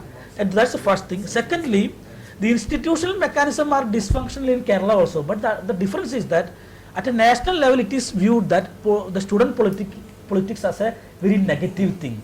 But our study shows that in Kerala, the student politics and student political organizations act as a pressure group against any form of discrimination against the SC, ST, OBC or women students. So that is but in other states where the elections are held on the basis of identity, their elections are like that, one is Jat candidate, another is Yadav candidate. There is the contestation is between the caste. But in Kerala, the elections are based on the political parties. So Student Federation of India means all the caste could get an opportunity to unite under one banner. So that gives a sense of breaking the boundaries of the caste and class and new socially inclusive living opportunity for the student. So I think we have to end now because of the paucity of time. Malish, I have one or two observations to make. You need not reply because I don't work in this area, so naturally my observations can be quite unacceptable to you. You see, I'm from a university where diversity is really, something that we can take pride in, very proud of, JNU. And I believe that diversity affects the administration pretty well. Who are the teachers, their composition, and who are the people who are administering the university? One central university in a state I would not name, diversity has been so badly compromised. The central university, I can name actually, Vishwabharat University. The quality of administration, quality of governance has gone down. Because what happens when you are from different states or we are from the same state, we establish relationship based on our language, the state and the caste, and then we become biased and prejudiced, and then that is the end of the administration. You have to also take into consideration the role of student politics in this entire exercise. Right? Maybe I am sharing this thing because I am from JNU. When you are running the regressions, I would be curious to know that what would be the impact of the dummy variables, because in the effect what you are doing, you are putting all the colleges together, 3,200 or 6 or 12 universities that you are talking about. Some kind of dummy variable which will lead to categorization can actually throw more light on the coefficients, because coefficients are good, but I'm not too comfortable that beyond the point, unless you take into consideration the categorization of the universities, how can I explain? Just one or two questions, Professor Baraprasad, maybe we can talk over tea. How have you dealt with migration? Skill in relation to the skill and the labor market need. Number two, it's made it very clear, your question is also there. How much you spend, all the time you are talking about 4%, 6%. We don't take into consideration the prioritization in the policy making towards knowledge, university and school education, broadly speaking, right? So that's why you can subsidize 90% technical education, and here when Professor Krishnan would be presenting 28% is the average from other than grants, the own sources is a 28% is a very good number, right? So the benchmarks are actually different. We have to understand what importance can we give. For technical education, 90%, I think you are doing a brilliant job. So thank you very much. Let us break for tea, and we'll have occasions to talk about, or would you like to answer? No, I don't want to answer that, but I just want it's my clarification, it's not a question at all. It is opportunity for me to speak directly to the young people. And I want to say this to you, that remember that you're not competing with each other. You're not competing with your colleagues in this university. You're not competing with people in the other states. The people who are working hard are people exactly like you exactly like you, your age group, your education, but who are hungrier, who are smarter, who are more street smart in other countries.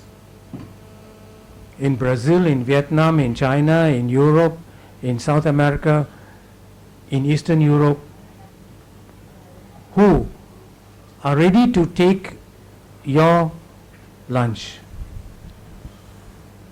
without you even knowing it.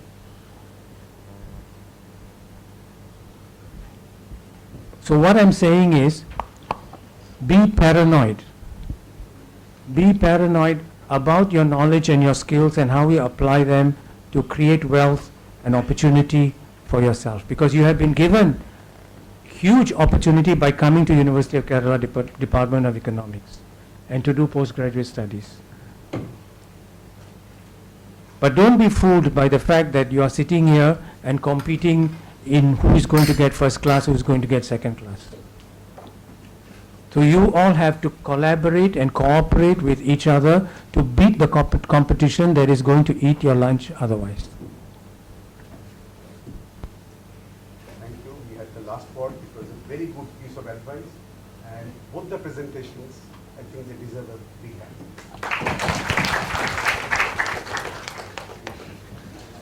Excuse me, sir. Excuse me, sir. Now we would like to have a formal vote of thanks. And for that, I welcome Abid Firdausi. Ladies and gentlemen, good afternoon to you all. I have been entrusted with the responsibility of delivering an official vote of thanks to this technical session. And the topic was on restructuring higher education. And just a personal note, I'd like to add that a reform or a reform in higher education is impossible without addressing the ideological underpinnings of a neoliberal society. We have to first, like Varaprasad sir was saying, we have to foster collaboration and cooperation instead of competition.